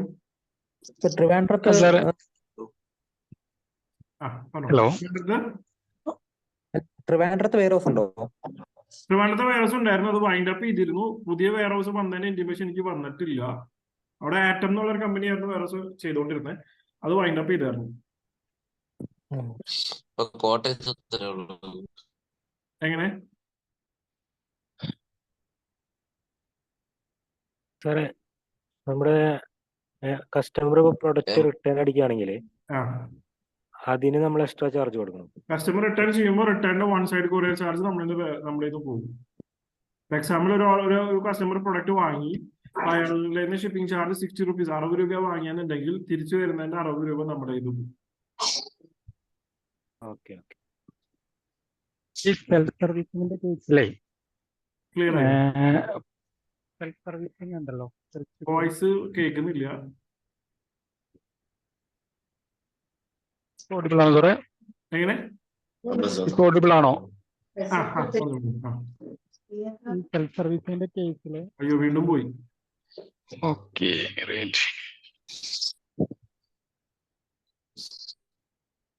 ഒരു സംശയം കൂടി. ഈ ആമസോൺ ശരിക്ക് നമ്മളെ റേറ്റിനനുസരിച്ചാണോ അവരുടെ സർവീസ് ചാർജ് എടുക്കുന്നത്, അതോ ക്വാണ്ടിറ്റിക്ക് അനുസരിച്ചാണോ, എങ്ങനെയാ വരുന്നത്? അതായത് നമ്മൾ എത്ര രൂപയ്ക്കാണ് വിൽക്കുന്നത് അതിന്റെ പെർസെന്റേജ് ആണ്. ഓക്കെ ഓക്കെ, ശരി ശരി. അപ്പൊ ഒരു മിനിമം പെർസെന്റേജ് ഉണ്ടാവില്ല? അതായത് വില കുറഞ്ഞ സാധനമാണെന്ന് വെച്ചാൽ ഇത്ര രൂപയെങ്കിലും നിർബന്ധമായും വേണമെന്നുള്ള ഇതുണ്ടാവുമോ? അങ്ങനെ അതായത് ഇപ്പൊ എക്സാമ്പിൾ നമ്മളിപ്പോ ഒരു ഫുഡ് പ്രൊഡക്റ്റ് വിൽക്കണമെന്ന് ചോദിച്ചാൽ, ഫുഡ് പ്രൊഡക്റ്റ് ഒരു എക്സാമ്പിൾ ആണ് പറയുന്നത്. 300 താഴെ പ്രൊഡക്റ്റിന് ഒരു പെർസെന്റേജ്, 300 മേളിൽ ഒരു പെർസെന്റേജ്, 1000 മേളിലാണെങ്കിൽ ഒരു പെർസെന്റേജ്, അങ്ങനെ പല പല കാറ്റഗറി ഉണ്ട്. Okay okay. ഓരോരോ കാറ്റഗറിക്കും ഓരോരോ പെർസെന്റേജ് വൈസ് ആണ്. അത് ആ പെർസെന്റേജ് ഫിക്സഡ് ആണ്. ശരി. നമ്മളിപ്പോ ഒരു ഫുഡ് പ്രോഡക്റ്റ് വിൽക്കണമെങ്കിൽ അതിന്റെ നമുക്ക് തീരുമാനിക്കാം. നമുക്ക് എന്നിട്ട് ഈസി ഷിപ്പിംഗ് ഒക്കെയാണ് നമ്മളത് ചെയ്യുന്നതെങ്കിൽ നമ്മളത് ആമസോൺ നമ്മളുടെ അടുത്ത് വന്ന് നമ്മൾ പാക്ക് ചെയ്ത് വെച്ചിരിക്കുന്ന ഈ പ്രൊഡക്റ്റ് കളക്ട് ചെയ്ത് കൊടുക്കേണ്ട അഡ്രസ്സിലേക്ക് അവർ കൊണ്ട് എത്തിച്ചു കൊടുത്തോളൂ അല്ലേ? അതെ അതെ അതെ. സാർ, പിന്നെ ഈ ഷിപ്പിങ്ങിന്റെ വെയിറ്റും വോളിയം അനുസരിച്ച് ചേഞ്ച് വരുമോ പൈസന്? അതുണ്ട്. അതായത് ഇപ്പൊ എക്സാമ്പിൾ 1 കിലോ പഞ്ഞിയും 1 കിലോ ഇരുമ്പും തൂക്കം കൊണ്ട് സെയിം ആണ്, പക്ഷെ വലിപ്പം കൊണ്ട് വ്യത്യാസമുണ്ട്. അപ്പൊ അതുകൊണ്ട് ആമസോൺ വോളിയം ഇപ്പൊ 1 കിലോ ഉള്ളെങ്കിലും പാക്കറ്റിന്റെ സൈസ് വെച്ച് നോക്കുമ്പോൾ വോളിയം വൈസ് വരുമ്പോൾ 3 കിലോ വരുന്നുണ്ടെങ്കിൽ 3 കിലോന്റെ ചാർജ് പോലെ ഇടാം.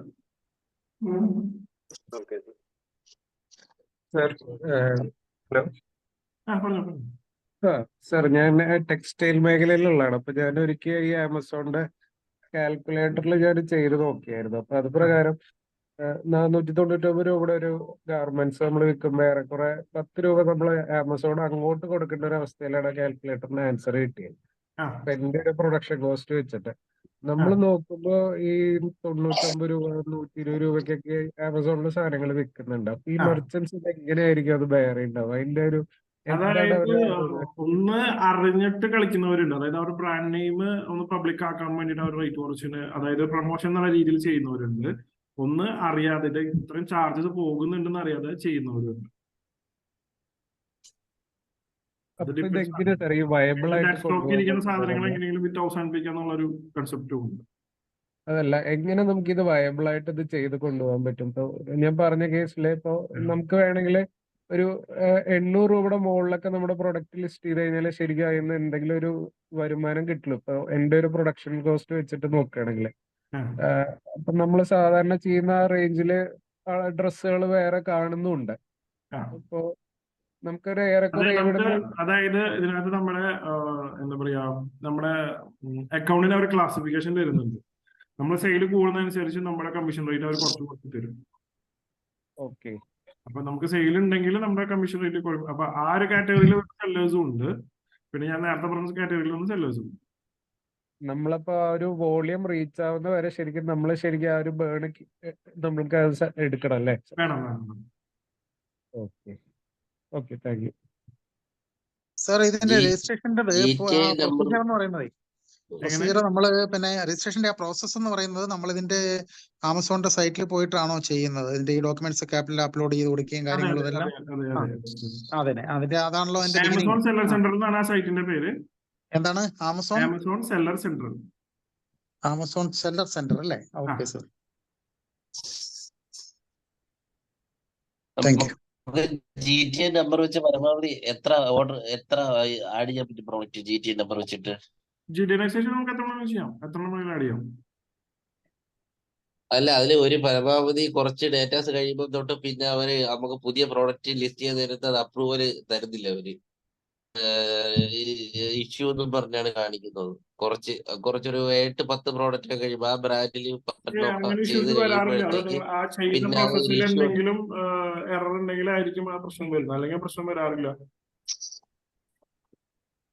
അങ്ങനെ വരുന്നില്ല. അല്ല, ട്രേഡ് മാർക്ക് എടുത്തു കഴിഞ്ഞാൽ നമുക്ക് എത്ര വരെ ചെയ്യാൻ പറ്റും ആ ബ്രാൻഡിന് മാക്സിമം?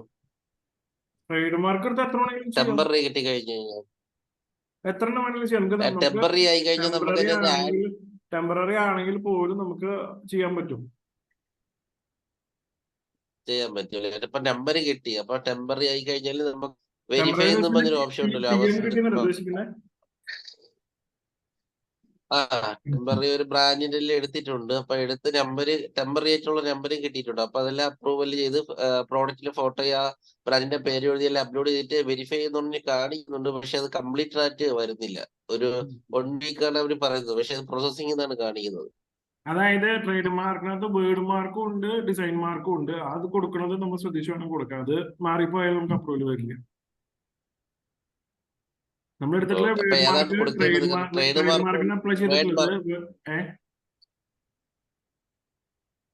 ട്രേഡ് മാർക്കും ഉണ്ട്, വേർഡ് മാർക്കും ഉണ്ട്. അതിൽ ട്രേഡ് മാർക്കല്ലേ നമുക്ക് സെലക്ട് ചെയ്യേണ്ടത്.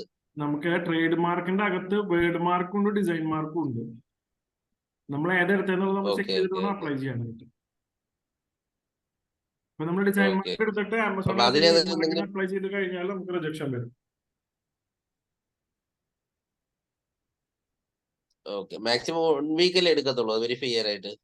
3 ഡേയ്സിൽ നിങ്ങൾക്ക് 3 വർക്കിംഗ് ഡേയ്സിൽ വരും അതിന്റെ റിപ്ലൈ.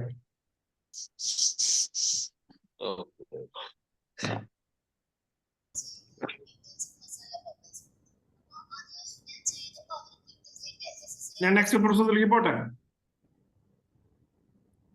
എല്ലാവരും ഒന്ന് മ്യൂട്ട് ആക്കിക്കോ. നമ്മൾ പേയ്മെന്റ് പ്രോസസ്സിന്റെ കാര്യമാണ് പറയുന്നത്.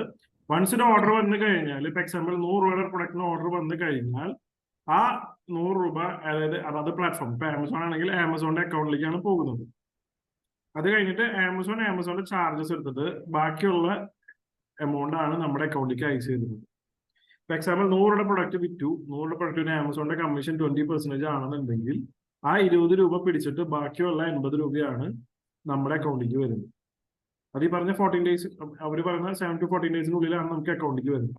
അപ്പൊ എല്ലാ CA-കാരും ചോദിക്കുന്ന ചോദ്യം, 100 സാധനം വിറ്റ് കഴിഞ്ഞാൽ എന്തുകൊണ്ട് നിങ്ങൾക്ക് 100 രൂപ കിട്ടിയില്ല എന്നുള്ള ചോദ്യമാണ് നമുക്ക് എപ്പോഴും വരാറ്. അപ്പൊ അതിന് നമ്മൾ മറുപടി പറയുന്നത്, നമ്മുടെ ആമസോൺ ആ ഒരു സർവീസ് ചാർജ് പിടിച്ചിട്ട് ബാക്കിയുള്ള എമൗണ്ട് ആണ് നമ്മുടെ അക്കൗണ്ടിലേക്ക് തരുന്നത്. ആമസോൺ ആ സർവീസ് ചാർജ് പിടിച്ചാൽ നമുക്ക് GST ബില്ല് തരുന്നത്. അപ്പൊ ആ ബില്ല് നമുക്ക് GST ക്ലെയിം ചെയ്തെടുക്കാൻ പറ്റും. ഇതാണ് അതിന്റെ പേയ്മെന്റ് പ്രോസസ് വരുന്നത്. നമ്മുടെ നാട്ടിലെ ഏകദേശം 135 മില്യൺ യൂസേഴ്സ് 2009 ഉണ്ടായിരുന്നു ഓൺലൈനിൽ. ഇപ്പൊ കോവിഡിന് ശേഷം 2.6 ബില്യൺ യൂസേഴ്സ് ആണ് നമ്മുടെ ഓൺലൈനിൽ ഇപ്പൊ ഉള്ളത്, ഈ ഓൺലൈൻ പർച്ചേസ് ചെയ്യുന്നത്. അപ്പൊ നമ്മൾ ഇപ്പോഴും നമുക്ക് അതിനുള്ള ചാൻസസ് ഉണ്ടെന്നാണ് നമ്മൾ അതിൽ പറയുന്നത്. ഇങ്ങനെയാണ് നമ്മൾ ഫോട്ടോസ് എടുക്കേണ്ടത്. അതായത് ഇപ്പൊ പ്രൊഡക്റ്റ് ഇരിക്കുന്നത് നിങ്ങൾ കാണുന്നത് എല്ലാവർക്കും കാണുന്നില്ലേ? പ്രൊഡക്റ്റ് ഇങ്ങനെ എടുക്കണം. അതായത് പരമാവധി ഒറിജിനൽ ഫോട്ടോസ് തന്നെയാണ്, 3D ഫോട്ടോസ് ഇടാതെ ഒറിജിനൽ ഫോട്ടോസ് ഇടാൻ തന്നെ ശ്രമിക്കുക. കാരണം നമ്മുടെ പ്രൊഡക്റ്റ് കാണാതെയാണ് ആൾക്കാർ വാങ്ങുന്നത്. അപ്പൊ ഈ ഫോട്ടോസ് കണ്ടിട്ടാണ് വാങ്ങുന്നത്. ഈ ഫോട്ടോസ് നമ്മൾ 3D ഫോട്ടോസ് ഇട്ടിട്ട് നമ്മുടെ കയ്യിൽ കിട്ടുമ്പോൾ ആ സെയിം പ്രൊഡക്റ്റ് അല്ലെങ്കിൽ നമ്മൾ തിരിച്ചയക്കാൻ ടെൻഡൻസി കൂടും. അങ്ങനെ വരുമ്പോൾ നമുക്ക് ഓരോ റിട്ടേണിനും നമുക്ക് കൊറിയർ ചാർജ് നമ്മൾ ബെയർ ചെയ്യേണ്ടി വരും. അപ്പൊ പരമാവധി ഒറിജിനൽ ഫോട്ടോസ് എടുക്കുക. ഇങ്ങനെ 80% പ്രൊഡക്റ്റും ചുറ്റും വൈറ്റ് ഇട്ടിട്ടുള്ള ഒരു ഫോട്ടോസ് ആണ് നമ്മൾ എങ്ങനെ പേയ്മെന്റ് പ്രോസസ്സിന്റെ സ്ലൈഡാണ് കിടക്കുന്നത്. മാറിയില്ല? ഉണ്ട്, മാറിയിട്ടുണ്ട്. ഒരു ഇല്ല, പ്രൊഡക്റ്റ് പേജ് പ്രൊഡക്റ്റ് ലിസ്റ്റിംഗ് കാണിക്കുന്നത്. മാറിയിട്ടില്ല. ഇപ്പൊ ഏതാ കാണുന്നത്? പ്രൊഡക്റ്റ്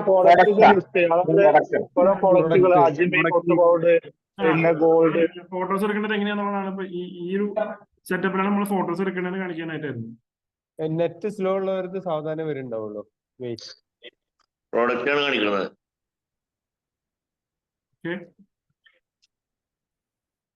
നമ്മുടെ സർവീസസ് എന്ന് പറയുന്നത് നമുക്ക് ഇങ്ങനെ കാറ്റലോഗിങ് സർവീസസ് ഉണ്ട്. അതായത് നിങ്ങളുടെ പ്രൊഡക്റ്റ് ആമസോണിലേക്ക് ലിസ്റ്റ് ചെയ്യാനുള്ള കാറ്റലോഗിങ് സർവീസസ് ഉണ്ട്. അതിന്റെ കൂടെ മാർക്കറ്റ് പ്ലേസിൽ നിങ്ങൾക്ക് ആഡ്, ഇപ്പൊ ആമസോണിന്റെ അകത്ത് അഡ്വർടൈസ്മെന്റ് ചെയ്യണമെന്നുണ്ടെങ്കിൽ അതിനുള്ള സപ്പോർട്ട് നമുക്ക് തരാൻ പറ്റും. ഫോട്ടോഗ്രാഫി, ഇപ്പൊ ഇത് നേരത്തെ കാണിച്ച പോലെ ഫോട്ടോഗ്രാഫി സർവീസ് വേണമെന്നുണ്ടെങ്കിൽ അതിനുള്ള സപ്പോർട്ട് തരാൻ പറ്റും. പിന്നെ തേർഡ് പാർട്ടി ലോജിസ്റ്റിക്സ്, ഇപ്പൊ example ship rocket, delivery, DTDC അങ്ങനത്തെ ലോജിസ്റ്റിക്സിന്റെ സപ്പോർട്ട് വേണമെങ്കിലും നമുക്ക് ചെയ്തു തരാൻ പറ്റും. ഇത് ഞങ്ങളുടെ കുറച്ച് പഴയ ക്ലയൻസിന്റെ ഒരു ലിസ്റ്റ് ഞാൻ കാണിച്ചു തരാണ്. ഇത്രയും ക്ലയൻസ് നമ്മുടെ ഇവിടെ ചെയ്തിട്ടുണ്ട്.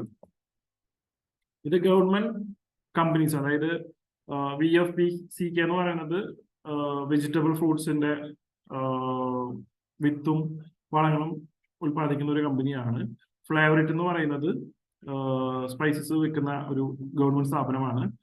അതുപോലെ കാഷ്യൂ ഡെവലപ്മെന്റ് കോർപ്പറേഷനെയാണ് KS എന്ന് പറയുന്നത്. ഇപ്പൊ ഗവൺമെന്റ് സ്ഥാപനങ്ങളും നമ്മുടെ ഓൺലൈനിൽ സെൽ ചെയ്തത്, ആമസോണിലും അങ്ങനത്തെ ഓരോ പ്ലാറ്റ്ഫോമിലും സെൽ ചെയ്ത് തുടങ്ങിയിട്ടുണ്ട്. അപ്പൊ എന്തുകൊണ്ട് നിങ്ങൾ സെൽ ചെയ്യുന്നില്ല എന്നാണ് നമ്മളെല്ലാവരും ചോദിക്കുന്നത്. ഒരു കേസ് സ്റ്റഡി ഞാൻ പറഞ്ഞുതരാണ്. ഇതിപ്പോ ഈ സൈറാസ് എന്നുള്ള ബ്രാൻഡ് പുള്ളി എന്താ പറയാ ആഫ്രിക്കയിൽ വർക്ക് ചെയ്തിരുന്നാണ്. പുള്ളി ഗൾഫ് റിട്ടേൺ വന്നു, നാട്ടിൽ വന്നിട്ട് വീട്ടിലിരുന്നിട്ട് അച്ചാർ ഉണ്ടാക്കിയിട്ട് ബ്രാൻഡ് ചെയ്തിട്ട് ആമസോണിൽ സെൽ ചെയ്തതാണ്. പുള്ളിയാണ് ആമസോൺ ചോയ്സിൽ ഫസ്റ്റിൽ നിൽക്കുന്നത്. അതായത് വീട്ടിലിരുന്ന് ഉണ്ടാക്കി ഓൺലൈനിലൂടെ സെൽ ചെയ്തിട്ട് ആമസോൺ ചോയ്സിൽ ഫസ്റ്റ് നിൽക്കുകയാണ്. അതായത് നിങ്ങൾ നോക്കിയാൽ കാണാം 300 ഗ്രാം അച്ചാർ വിൽക്കുന്നത് 569 രൂപയ്ക്കാണ്. ഇത്ര രൂപയ്ക്കും പ്രൈസിങ് ഇട്ടിട്ട് പോലും പുള്ളി ആമസോൺ ചോയ്സിൽ വന്നെങ്കിൽ നിങ്ങൾക്കും അതിനൊരു ചാൻസ് ഉണ്ടെന്നാണ് നമ്മൾ പറഞ്ഞത്. നമ്മുടെ ഇന്ത്യയിലുള്ള കുറച്ച് മാർക്കറ്റ് പ്ലേസിനെ പരിചയപ്പെടുത്തി തരാം. ആമസോൺ ഉണ്ട്, ഫ്ലിപ്കാർട്ട് ഉണ്ട്, ജിയോ മാർട്ട് ഉണ്ട്, മീഷോ ഉണ്ട്, ടാറ്റ ക്ലിക്ക് ഉണ്ട്.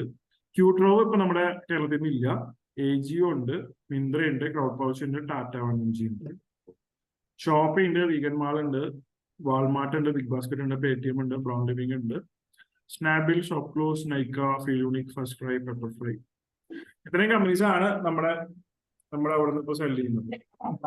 സാറൊരു സംശയം വെച്ചാലേ, നമ്മൾ ഇതില് സ്പേസിന് റെന്റ് കൊടുക്കണം. നമ്മളിപ്പോ ഒരു പ്രൊഡക്റ്റ് ലിസ്റ്റ് ചെയ്തു, നമ്മളിപ്പോ ഒരു സാർ പറഞ്ഞ ലുലു മാളിൽ പറഞ്ഞ സ്പേസിന് റെന്റ് കൊടുക്കേണ്ടി വരും. അതുപോലെ ലുലു മാളിൽ നമ്മൾ എന്താ വെച്ചിട്ടുണ്ടെങ്കിൽ നമ്മള് വിറ്റാലും വിറ്റില്ല നമ്മൾ മാസം റെന്റ് കൊടുക്കണം. ആമസോണിൽ നമുക്ക് ഇന്ത്യയിലാണെന്നുണ്ടെങ്കിൽ നമ്മൾ വിറ്റാൽ മാത്രം അതിന് കമ്മീഷൻ കൊടുത്താൽ മതി. പിന്നെ ഈ ഫ്രോസൺ പ്രൊഡക്റ്റ് സാറ് ഐസ്ക്രീമിനൊന്ന് കാണിച്ചു. ഈ ഐസ്ക്രീമൊക്കെ ഫീസിബിൾ ആണോ? ഇല്ല പറ്റില്ല. സാറ് പപ്പായ ഐസ്ക്രീമിന്റെ ഒരു ലോഗോ ഉണ്ടാവും. പപ്പായ അവർക്ക് ഇതായിരുന്നു, അവർ കുക്കീസ് ഇറക്കിയിരുന്നു. പപ്പായ ഐസ്ക്രീമിന്റെ കുക്കീസ് ഉണ്ടായിരുന്നു. കുക്കീസ് അവർ സെൽ ചെയ്തിരുന്നു. സാർ, നമ്മൾ GST എടുത്താലേ ഈ പ്രൊഡക്റ്റ് വിറ്റ് പോയില്ലെങ്കിലും GST അടക്കേണ്ടതായിട്ട് വരുമോ? പ്രൊഡക്റ്റ് വിറ്റ് പോയില്ലെങ്കിലും GST അടക്കേണ്ടതായിട്ട് വരുമോ? ഉണ്ട്. നമ്മൾ അതായത് ഇപ്പൊ ഈ മാസം സെയിൽ ഇല്ലെങ്കിൽ നമ്മൾ നിൽ റിട്ടേൺ ഫയൽ ചെയ്യുന്നു. ഓക്കെ അപ്പൊ കൊടുക്കണ്ടല്ലേ? ഫയൽ ചെയ്യണം. നമ്മള് 0 സെയിൽസ് ആകുമ്പോൾ നമ്മൾ ഫയൽ ചെയ്യണം. നമ്മൾ എല്ലാ മാസവും സെയിൽ ഉണ്ടെങ്കിൽ സെയിൽ വെച്ച് ഫയൽ ചെയ്യണം, സെയിൽ ഇല്ലെങ്കിൽ 0 സെയിൽസ് കൊണ്ട് ഫയൽ ചെയ്യണം. Okay sir. ഫയൽ ചെയ്യാൻ ചാർജ് ഫയൽ ചെയ്യാൻ മിനിമം ഒരു 500 ബേസിക് ഒക്കെ വാങ്ങുന്നതല്ല. എത്രയാണ് കേട്ടില്ല? 500 റുപ്പീസ് ഒക്കെയാണ് ബേസിക് ചാർജസ്. എന്റെ CA ചാർജ് ഇല്ലാണെങ്കിൽ 100 റുപ്പീസ് ഉള്ളു. അല്ല GST നമുക്ക് നില്ല് നമുക്ക് ചെയ്യാൻ പറ്റും. അത് ഓരോരുത്തർ നമ്മൾ നോക്കി പഠിച്ചാൽ മതി. സീറോ ഫയൽ ചെയ്യുന്നവര് കുറെ പേരുണ്ട്, വീട്ടിൽ നിന്ന് ചെയ്യുന്നവരുണ്ട്. Okay sir. സാർ ഇപ്പൊ ആമസോണിൽ നമുക്ക് സെയില് കൂട്ടാനുള്ള എന്തെങ്കിലും ഇതുണ്ടോ സാർ? പ്രസന്റ് ഇപ്പൊ എല്ലാവർക്കും സെയിൽ കുറവാണ്. എന്താന്ന് വെച്ചാല് പണ്ടെന്ന് പറഞ്ഞു കഴിഞ്ഞാൽ നമുക്ക് സെല്ലേഴ്സ് കുറവായിരുന്നു. ഇപ്പൊ ഞങ്ങൾ തന്നെ കേരളത്തിൽ നിന്ന് 700 സെല്ലേഴ്സിന് ഓൺബോർഡ് ചെയ്തിട്ടുണ്ട്. അപ്പൊ സെല്ലേഴ്സിന്റെ എണ്ണം കൂടിയപ്പോ എല്ലാവർക്കും എന്താ പറയാ സ്പ്ലിറ്റ് ആയി പോയിട്ടുണ്ട്. അത് കൂടാതെ നമുക്ക് ആമസോണിന്റെ അകത്ത് നമുക്ക് അഡ്വർടൈസ്മെന്റ് ചെയ്യാം. അതല്ലെങ്കിൽ ഫേസ്ബുക്ക്, ഇൻസ്റ്റാഗ്രാം കൂടി നമുക്ക് അഡ്വർടൈസ്മെന്റ് ചെയ്തിട്ട് വേണം ഇപ്പൊ സെയിൽസ് കൊണ്ടുവരാൻ വേണ്ടി. ഇപ്പൊ നിങ്ങളുടെ പ്രൊഡക്റ്റിന് റിവ്യൂസ് ഇല്ലെങ്കിൽ നിങ്ങൾ എങ്ങനെ ചില നോർത്ത് ഇന്ത്യൻസ് ഒക്കെ ഇങ്ങനെ കുറെ നമുക്ക് സ്പോൺസർഡ് ആഡ്സ് വരുന്നുണ്ട്. അതായത് അവര് ഇതേപോലെ കൊണ്ട് അത് ചെയ്യുമ്പോൾ ഇത്ര സെയിൽസ് കൂട്ടാൻ പറ്റും, അങ്ങനെ ഒരുപാട് സ്പോൺസേഡ് ആഡ്സ് പക്ഷെ എല്ലാം നോർത്ത് ഇന്ത്യന്റെ ഭാഗത്തു നിന്നാണ് വരുന്നത്. അപ്പൊ അത് എന്ത് ജെന്യൂനിറ്റി ഉണ്ട്? കുറച്ച് സെയിൽ കൂട്ടാനുണ്ടോ? എനിക്ക് വോയിസ് ബ്രേക്ക് ആയി പോയി, പറയോ? ഓ, അതായത് ഇപ്പോ എനിക്ക് സ്പോൺസേഡ് ആഡ്സ് നോർത്ത് ഇന്ത്യൻസ് ആണ്. അപ്പൊ അവര് 10x കൂട്ടി 20x കൂട്ടി ഇതിനകത്ത് കുറച്ച് ഉണ്ട്. അപ്പൊ അത് അവർ അക്കൗണ്ട് മാനേജ് ചെയ്ത് കഴിഞ്ഞാൽ ഇങ്ങനെ 25x കൂടും എന്നൊക്കെ പറഞ്ഞ് അവർ കുറച്ച് ചെയ്യുന്നു. അപ്പൊ അത് എന്തെങ്കിലും ജെന്യൂനിറ്റി ഉണ്ടോ? അങ്ങനെ ചോദിക്കുന്നവരോട് പറയാം, നിങ്ങളുടെ സെയിൽസിന്റെ പെർസെന്റേജ് തരാന്ന് പറയാം. ഓ, അതന്നെ. അവരിപ്പം കുറച്ച് പ്രൂഫ് കാണിക്കുന്നുണ്ട്, അതായത് ഇന്റെ കുറച്ച് പേർക്ക് കൂട്ടി എന്ന് പറഞ്ഞ് കാണിക്കുന്നുണ്ട്. അതിപ്പോ പ്രൂഫ് നമുക്ക് ക്രിയേറ്റ് ചെയ്യാം. അപ്പൊ അങ്ങനെ വല്ല അൽഗരിതം വല്ലതും ഉണ്ടാകും. അതന്നെ. അപ്പൊ അത് നമുക്ക് വിശ്വസിക്കാൻ പറ്റൂലല്ലോ. അപ്പൊ അങ്ങനെ വല്ല അൽഗരിതം വല്ലതും ഉണ്ടോ ആമസോണിൽ? അങ്ങനെ സെയിൽസിന് പെർസെന്റേജ് തരാന്ന് പറഞ്ഞാൽ മതി. അവരെല്ലാം മന്ത്ലി 3000 അല്ലെങ്കിൽ 7000 ഒക്കെ അവർ പറയാം. അതിന് പകരം നിങ്ങൾ സെയിൽസ് ഉണ്ടാക്കുകയാണെങ്കിൽ ഒരു 5% 10% പറയാം. സാറേ, ഈ വാറന്റി ഗ്യാരണ്ടി കാര്യങ്ങൾ എങ്ങനെയാണ് മാനേജ് ചെയ്യുക ആമസോൺ? വാറന്റി ഗ്യാരണ്ടി നമ്മൾ അതിന് വേറൊരു കാറ്റഗറി ഉണ്ട്. ആ കാറ്റഗറിയിൽ നമുക്ക് അത് ചെയ്യാൻ പറ്റില്ല എന്ന് നമ്മൾ ആമസോണിൽ തെളിയിച്ചു കൊടുക്കും. എന്നാൽ മാത്രമേ നമുക്ക് അതിനകത്ത് വാറന്റി വെച്ച് ലിസ്റ്റ് ചെയ്യാൻ പറ്റുള്ളൂ. അത് നോർമൽ ലിസ്റ്റിംഗിലൂടെ പറ്റില്ലേ?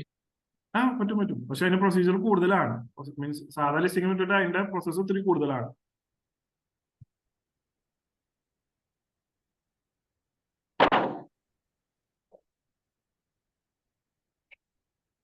പിന്നെ നമ്മൾ ഈ റേറ്റിംഗ് ഒക്കെ നമ്മുടെ പ്രൊഡക്റ്റ് റേറ്റിംഗ് വരുന്നത് അത് നമ്മൾ ആഡ് ചെയ്ത് കൊടുക്കണോ അതോ ഓട്ടോമാറ്റിക് ആയിട്ട് സെല്ലർ കസ്റ്റമേഴ്സിന്റെ റിവ്യൂ വരുന്നതിനനുസരിച്ചാണോ വരുന്നത്? അല്ലല്ല, നമ്മളെ ആഡ് ചെയ്ത് കൊടുക്കണം. നമ്മൾ ആഡ് ചെയ്യുമ്പോൾ നമ്മൾ SEO കീവേഡ്സ് വെച്ചിട്ട് വേണം. അതായത് നമ്മൾ പ്രൊഡക്റ്റ് സെർച്ച് ചെയ്യുമ്പോൾ നമ്മുടെ പ്രൊഡക്റ്റ് കാണാൻ വേണ്ടി രീതിയിൽ SEO എംബഡഡ് വേണം നമ്മൾ അത് ചെയ്യാനായിട്ട്. അതിപ്പോ നമ്മള് അപ്പൊ അപ്ഡേറ്റ് ചെയ്തോണ്ടിരിക്കണം അല്ലേ? ഇല്ല, വൺ ടൈം നമ്മൾ ഫസ്റ്റ് ലിസ്റ്റ് ചെയ്യുമ്പോൾ മാത്രം നമ്മൾ ചെയ്യാം. അല്ല, നമ്മളെ പ്രൊഡക്റ്റുകൾ സ്ഥിരമായിട്ട് പർച്ചേസ് ചെയ്യുമ്പോഴല്ലേ ആളുകളുടെ റിവ്യൂ വരുള്ളൂ. അതാ പറഞ്ഞ റിവ്യൂവിനനുസരിച്ചിട്ടല്ല. നമ്മുടെ ഡിസ്ക്രിപ്ഷന്റെ കാര്യമാണ്. ഡിസ്ക്രിപ്ഷന്റെ കാര്യമല്ല ചോദിച്ചത്, അത് റിവ്യൂവിന്റെ കാര്യമാണ് ചോദിച്ചത്. ഞാൻ റിവ്യൂവിന്റെ കാര്യം ചോദിച്ചത്. റിവ്യൂ കസ്റ്റമേഴ്സ് ഇടുന്നതാണ്, നമ്മൾ ഇടുന്നതല്ലോ. അതെ, അതിന് ഈ സ്റ്റാർ റേറ്റിംഗ് വരുന്ന റിവ്യൂവിനനുസരിച്ച് ആമസോൺ ആണോ ചെയ്യുന്നത്? അല്ലല്ല, നമ്മളൊക്കെ ഓരോ കസ്റ്റമർ നമുക്ക് സ്റ്റാർ ഇടാം. ഇപ്പൊ ഞാൻ ഒരു പ്രൊഡക്റ്റ് വാങ്ങി കഴിഞ്ഞാൽ നമുക്ക് എത്ര സ്റ്റാർ ഇടണമെന്നും ഞാനാണ് തീരുമാനിക്കുന്നത്. ഞാനാണ് ഡിസൈഡ് ചെയ്യുന്നത്, ആമസോൺ അല്ല. പ്രൊഡക്റ്റ് വാങ്ങിക്കുന്ന ആളാണ് അത് ഡിസൈഡ് ചെയ്യുന്നത്. ഡൗട്ട് ചോദിക്കാണ്ട്, ചില പ്രൊഡക്ട്സ് വാങ്ങുമ്പോ അതിന്റെ കൂടെ ഒരു ചെറിയൊരു ഇത് കൊടുക്കും, ഒരു ഷീറ്റ് കൊടുക്കും. നമ്മൾ റിവ്യൂ ഇട്ട് പ്രകാരം അത് ഇല്ലീഗലാണ്. ഓക്കെ. പക്ഷെ അത് ചെയ്യുന്ന മെത്തേഡ് കറക്റ്റ് ആണോ? ലൈക്ക് അത് ചെയ്യണം നല്ലതാണോ? ആമസോൺ റാൻഡംലി നമ്മുടെ പ്രൊഡക്റ്റുകൾ വാങ്ങുന്നുണ്ട്. ഓക്കെ. അപ്പൊ നമ്മളെ പ്രൊഡക്റ്റ് വാങ്ങിയിട്ട് ആമസോണിന്റെ കയ്യിൽ അത് പെടാണെന്നുണ്ടെങ്കിൽ അവർ നമ്മുടെ അക്കൗണ്ട് ബ്ലോക്ക് ചെയ്യും. ഇപ്പൊ എന്നെ സംബന്ധിച്ചിടത്തോളം ലൈക്ക് പ്രൊഡക്റ്റ് സെയിൽ നടക്കുന്നുണ്ടായിരുന്നു, റിവ്യൂസ് തീരെ വരുന്നില്ല. ഞാനൊരു ഹെൽത്ത് നടന്നു കഴിഞ്ഞ ഒരു റിവ്യൂ ഒക്കെയാണ് സാധാരണ നമുക്ക് കിട്ടാറുള്ളൂ. പിന്നെ നമ്മൾ ബാക്ക് എൻഡ് കയറിയിട്ട് റിവ്യൂ റിക്വസ്റ്റ് കൊടുക്കണം. അത് പക്ഷെ എന്റെ എന്തോ അത് ഡിസേബിൾ ആയി കിടക്കുക, അത് ചെയ്യാൻ പറ്റുന്നില്ല എന്നോട്ട് കാണിച്ചോണ്ടിരിക്കുക. കൊടുത്തു കഴിയുമ്പോൾ ഡിസേബിൾ ആയി പോകുന്നതാവും. അല്ല, കുറെ കൊടുത്തിട്ടില്ല, ഫസ്റ്റ് തൊട്ടിട്ട് ട്രൈ ചെയ്യുമ്പോൾ അങ്ങനെ തന്നെയാണ് കാണിക്കുന്നത്. വേറെ എന്തെങ്കിലും എറർ ആയിരിക്കാം. ഓക്കെ. അതായത് എന്താ സംഭവം എന്ന് വെച്ചാല് നമ്മള് പ്രൊഡക്റ്റ് വാങ്ങുമ്പോൾ സെയിം ഡിസ്ട്രിക്റ്റ് ആണ്, നമ്മൾ നിയർ ബൈ ആണെന്നുണ്ടെങ്കിൽ അത് ആമസോൺ അൽഗോരിതം അത് ഡിറ്റക്ട് ചെയ്തിട്ട് അത് സ്പാമിന് വേണ്ടിയാണെന്നുള്ളത് അവര് പറഞ്ഞിട്ട് അതിനുള്ള ഓപ്ഷൻ ഡിസേബിൾ. പിന്നെ ഈ നെഗറ്റീവ് റിവ്യൂസ് വന്നതിന് നമുക്കത് ഇപ്പൊ അത് ഫേക്ക് റിവ്യൂ ആണെങ്കിൽ നമുക്ക് എന്തെങ്കിലും കംപ്ലൈന്റ് നമുക്ക് റിപ്പോർട്ട് ചെയ്യാം. കാരണം ഒരാൾ പ്രൊഡക്റ്റ് വാങ്ങിക്കാതെ റിവ്യൂ ചെയ്തിട്ടുള്ളതാണെന്നുണ്ടെങ്കിൽ അതല്ല, വെരിഫൈഡ് റിവ്യൂ തന്നെ ചോദിക്കണം. നമുക്ക് റിക്വസ്റ്റ് ചെയ്യാം. നമ്മള് അല്ല എന്നുള്ളത് അവരുടെ ജെന്യൂനിറ്റിക്ക് വേണ്ടി നമുക്ക് റിക്വസ്റ്റ് കൊടുക്കാം, അല്ലാതെ ഡിലീറ്റ് ചെയ്യാൻ പറ്റും. Thank you sir. അപ്പൊ സെയിം പറ്റത്തില്ലേ? ഇപ്പൊ സെയിം ഡിസ്ട്രിക്ട് എടുത്തു കഴിഞ്ഞാൽ ഒരേ ഡിസ്ട്രിക്റ്റിൽ നിന്ന് എടുത്തു കഴിഞ്ഞാൽ റിവ്യൂ ചെയ്യാൻ പറ്റത്തില്ലേ? ഇപ്പൊ പുതിയൊരു സെല്ലർ ആണെങ്കിൽ നമ്മള് പ്രൊഡക്റ്റ് ലിസ്റ്റ് ചെയ്ത് കഴിഞ്ഞ് നമുക്കൊരു 1015 സെയിൽസിൽ നിയറസ്റ്റ് വരുമ്പോൾ അത് ആമസോണിന്റെ ഒരു അൽഗോരിതം അങ്ങനെ സെറ്റ് ചെയ്ത് വെച്ചിട്ടുള്ളതാണ്, നമ്മള് ഫേക്ക് റിവ്യൂ ഇടാണ്ടിരിക്കാൻ വേണ്ടിയിട്ട്. അപ്പൊ അത് അല്ലാതെ പർച്ചേസ് ചെയ്താലും കേട്ടില്ല. അല്ല, ഇപ്പൊ അവരിപ്പം പർച്ചേസ് ചെയ്യുന്നപ്പം സെയിം ഡിസ്ട്രിക്റ്റിൽ നിന്നാണ് കൂടുതൽ എന്ന് അങ്ങനെ ആയാലും സമ്മതിക്കത്തില്ല അവര്? പറ്റും, സമ്മതിക്കൊന്നുമില്ല. ഞാൻ പറഞ്ഞത് അത് എന്തെങ്കിലും ഒരു അവിടെ എന്തെങ്കിലും ഒരു സ്പാം ഡിറ്റക്ട് ചെയ്തിട്ട് ബ്ലോക്ക് ആയതായിരിക്കും. നമ്മൾ റിക്വസ്റ്റ് ചെയ്തിട്ട് വേണം അത് വീണ്ടും എനേബിൾ ചെയ്ത് മേടിക്കാനായിട്ട്. റിക്വസ്റ്റ് ചെയ്യേണ്ടത് അതോ ഇപ്പൊ നമ്മളെ കസ്റ്റമർ കെയറിൽ കയറിയിട്ട് പറയണം നമുക്ക് നമ്മുടെ പ്രൊഡക്റ്റിലേക്ക് റിവ്യൂ ഇടാൻ പറ്റില്ല, എനിക്ക് ആ പ്രൊഡക്റ്റ് റിവ്യൂ ഇടാൻ പറ്റുന്നില്ല എന്നുള്ളത് നമ്മൾ കസ്റ്റമർ ടിക്കറ്റ് റേസ് ചെയ്തിട്ട് വേണം ചെയ്യിക്കാനായിട്ട്. സാറേ, ഇപ്പൊ സാറിന്റെ കമ്പനി ഇപ്പൊ ഈ ഇത്തരം സർവീസുകൾ എക്സ്റ്റെൻഡ് ചെയ്യുന്നുണ്ടല്ലോ, ഇത്തരം വെച്ചാൽ ഈ ലിസ്റ്റിംഗിന് വേണ്ടിയുള്ള സർവീസുകൾ എക്സ്റ്റെൻഡ് ചെയ്യുന്നുണ്ടല്ലോ, അതിന്റെ എങ്ങനെയാണ് അതിന്റെ സർവീസ് ചാർജ് എങ്ങനെയാണ് അതിന്റെ? രജിസ്ട്രേഷൻസ് അപ്രൂവൽസ് 10 പ്രൊഡക്റ്റ് ലിസ്റ്റ് ചെയ്യാനായിട്ട് 5000 rupees ആണ് പ്ലസ് GST. അതായത് 11th പ്രൊഡക്റ്റ് വരുമ്പോൾ 300 പ്ലസ് GST വരും. ലാർജ് പ്രൊഡക്റ്റ് വരുമ്പോഴത്തേക്ക് 10 പ്രൊഡക്റ്റ്, അതായത് 10 registrations, category approval, GTN exemption approval, 10 product listing അടക്കം 5000 വരും ഫസ്റ്റ് ടൈം. അത് കഴിഞ്ഞ് 11th പ്രൊഡക്റ്റ് വരുമ്പോൾ 300 പ്ലസ് GST വരും. അതില് നിങ്ങൾ പിന്നെ ഫോട്ടോസ് പിന്നെ അപ്ലോഡ് ചെയ്ത് കൊടുക്കുന്ന എല്ലാം നിങ്ങൾ തന്നെ ചെയ്യാലോ അല്ലെ? നമ്മൾ ചോദിക്കുന്ന ഡാറ്റാസ് നമുക്ക് തന്നാൽ മതി, ബാക്കി നമ്മളെല്ലാം ഒന്ന് ചെയ്യും.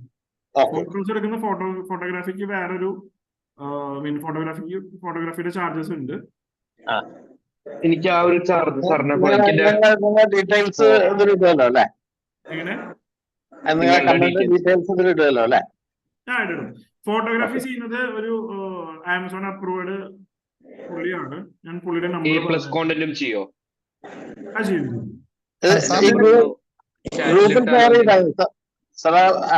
ഫോൺ നമ്പേഴ്സ് ഒക്കെ ഗ്രൂപ്പിൽ ഷെയർ ചെയ്താൽ മതി. നിങ്ങളിപ്പോ നോട്ട് ചെയ്യാൻ പറ്റുന്നവരെ നോട്ട് ചെയ്തോ. ഫോട്ടോഗ്രാഫിയുടെ നമ്പർ നോട്ട് ചെയ്തോളൂ. 702829. അത് അപ്പൊ പിന്നെ അവർ ഏത് പ്ലേസിൽ വന്നിട്ടും അത് ഫോട്ടോഗ്രാഫ്സ് എടുത്ത് ഇതാക്കുവോ? എങ്ങനെയാണ് അത്? സ്ഥലം തൃശ്ശൂരാണ്. ഒന്നല്ലെങ്കിൽ പ്രൊഡക്റ്റ് പുള്ളിക്ക് അയച്ചു കൊടുക്കുക, ഫോട്ടോസ് എടുത്തിട്ട് തിരിച്ച് അയച്ചു തരും. അല്ലെങ്കിൽ നിങ്ങളുടെ സ്ഥലത്തേക്ക് വരണമെന്നുണ്ടെങ്കിൽ പുള്ളി ട്രാവൽ എക്സ്പെൻസ് ചാർജ് ചെയ്യും. നമുക്ക് അദ്ദേഹത്തിന് അവിടെ എത്തിച്ചു കൊടുത്താലും മതിയല്ലോ അല്ലെ? തൃശ്ശൂരാണ് ആളെ സ്റ്റുഡിയോ വരുന്നത്, ആൾക്ക് തൃശ്ശൂർ എത്തിച്ചു കൊടുത്താലും മതി. അജിത്ത്. നമ്പർ ഒന്നുകൂടി റിപ്പീറ്റ് ചെയ്തു. 70. ഇതില് നമുക്ക് എഴുതിയെടുക്കാൻ ഇപ്പൊ പറ്റിയ സാധ്യതയില്ല. അപ്പൊ ഒന്ന് ഷെയർ ചെയ്താൽ നന്നായിരുന്നു. ചെയ്യാം. 70259 70829. അതല്ല സാറിന്റെ കോൺടാക്ട് ഡീറ്റെയിൽസ്, കാരണം ഇതിന് നമ്മുടെ സർവീസ് ഒന്ന് അവരൊന്ന് പറഞ്ഞുതരാം. അതുപോലെ ട്രേഡ് മാർക്ക് എടുക്കാനായിട്ട് കൊച്ചിയിലൊരു അഡ്വക്കേറ്റ് ഉണ്ട്, ഞാൻ ആളെ നമ്പർ ഷെയർ ചെയ്യാം. 980-999-8377. പേരെന്താ സാറേ? ഭാഗ്യേഷ്. സാർ അവരെ എങ്ങനെ ചാർജ് ചെയ്യുന്നത് അറിയോ? ആൾ അപ്രോക്സിമേറ്റ്ലി 13,000-15,000 ആണ് ആൾ ചാർജ് ചെയ്യുന്നത്. Okay okay okay. ഇനി ട്രേഡ് മാർക്ക് നിങ്ങൾക്ക് ഓൺലൈനിൽ കൂടെ ചെയ്യാൻ പറ്റും. അവര് ചാർജ് ചെയ്യുന്നത് അപ്രോക്സിമേറ്റ്ലി 7,000 റുപ്പീസ് ആണ്. എന്തെങ്കിലും റിജക്ഷനോ എന്തെങ്കിലും ഇത് വരാണെങ്കിൽ അവർ എക്സ്ട്രാ 4,000 പെർ സിറ്റിങ്ങിന് അവർ ചാർജ് ചെയ്യുന്നുണ്ട്. അപ്പൊ നിങ്ങളുടെ പേര് വല്ല യുണീക്ക് ഒക്കെ ആണെന്നുണ്ടെങ്കിൽ നമുക്ക് 7,000 ട്രേഡ് മാർക്ക് എടുക്കാൻ പറ്റും. ഞാൻ അതിന്റെ റിജക്ഷൻ ഒക്കെ വന്നു കഴിഞ്ഞാൽ പിന്നെ ഓരോ സിറ്റിങ്ങിനും അവർ ചാർജസ് പറയും. ഇന്ത്യ ഫയലിങ്സ് എന്നാണ് ആ കമ്പനിയുടെ പേര്. അവരുടെ നമ്പർ നോട്ട് ചെയ്തോളൂ. 7338725979 7338725979.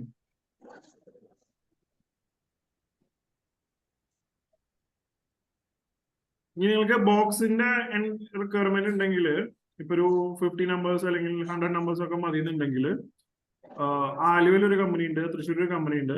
ഞാൻ ആളെ നമ്പർ പറഞ്ഞുതരാം. 944701111. പേരെന്താ അദ്ദേഹത്തിന്റെ?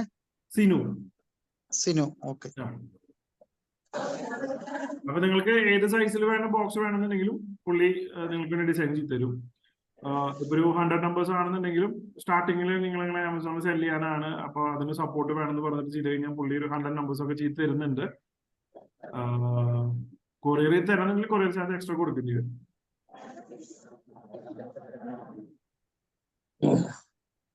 സാറേ നമ്മളിപ്പോ ഒരു ബ്രാൻഡാണ് വിൽക്കണ വെച്ചാല് നമുക്ക് എടുക്കേണ്ട ആവശ്യമുണ്ടോ? ഒരു നല്ല പ്രശസ്തമായ ബ്രാൻഡിന്റെ പ്രൊഡക്റ്റ് ആണെങ്കിൽ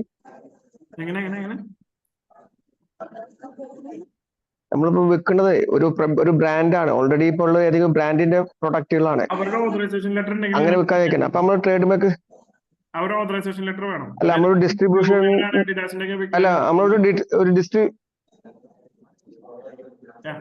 നമ്മളൊരു ഡിസ്ട്രിബ്യൂട്ടർ എടുക്കുന്നേ അവരുടെ ഒരു ഓതറൈസ്ഡ് ഡിസ്ട്രിബ്യൂട്ടർ എടുത്ത് നമ്മൾ എടുത്തിട്ട് നമുക്ക് സെയിൽ ചെയ്യാനുള്ള പ്രശ്നം സെയിൽ ചെയ്യുകയാണെങ്കിൽ ഞാൻ ഓൾറെഡി അങ്ങനെ ചെയ്യുന്നുണ്ട്. അങ്ങനല്ല ഓൺലൈൻ അല്ല, ഇതായിട്ട് ഡിസ്ട്രിബ്യൂട്ടറോടെ ഒരു ഓതറൈസ്ഡ് പ്രയാഗ് ഇന്ത്യ എന്ന് പറയുന്ന പൈപ്പ് ഫിറ്റിംഗ്സ് ഒക്കെ ഞാൻ അങ്ങനെ ചെയ്യുന്നുണ്ട്. അങ്ങനെ ഡിസ്ട്രിബ്യൂഷൻ നേരിട്ട് വാങ്ങിയിട്ട് വിൽക്കുന്നുണ്ട്. അപ്പൊ അത് ഇനി ഓൺലൈൻ കൂടെ ചെയ്യുകയാണെങ്കിൽ അതിന് ഇനി വേറെ ട്രേഡ് മാർക്ക് എടുക്കേണ്ടി വരുമോ? ആ ഡിസ്ട്രിബ്യൂഷന്റെ അനുമതി തന്നെ മതി. കമ്പനി സെൽ ചെയ്യുന്നുണ്ടെങ്കിൽ അവർ ട്രേഡ് മാർക്ക് രജിസ്റ്റർ ചെയ്തിട്ടുണ്ടെങ്കിൽ നമ്മൾ ബ്ലോക്ക് ചെയ്യാനുള്ള ഓപ്ഷൻ അവർക്കുണ്ട്. അപ്പൊ നമ്മൾ അവരുടെ ഓതറൈസേഷൻ ലെറ്റർ ഉണ്ടെങ്കിൽ മാത്രമേ നമുക്ക് സെൽ ചെയ്യാൻ പറ്റുള്ളൂ.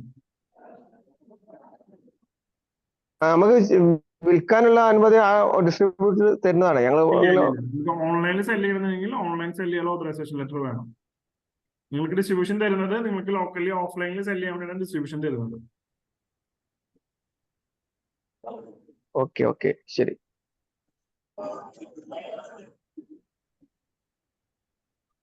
മനസ്സിലായോ?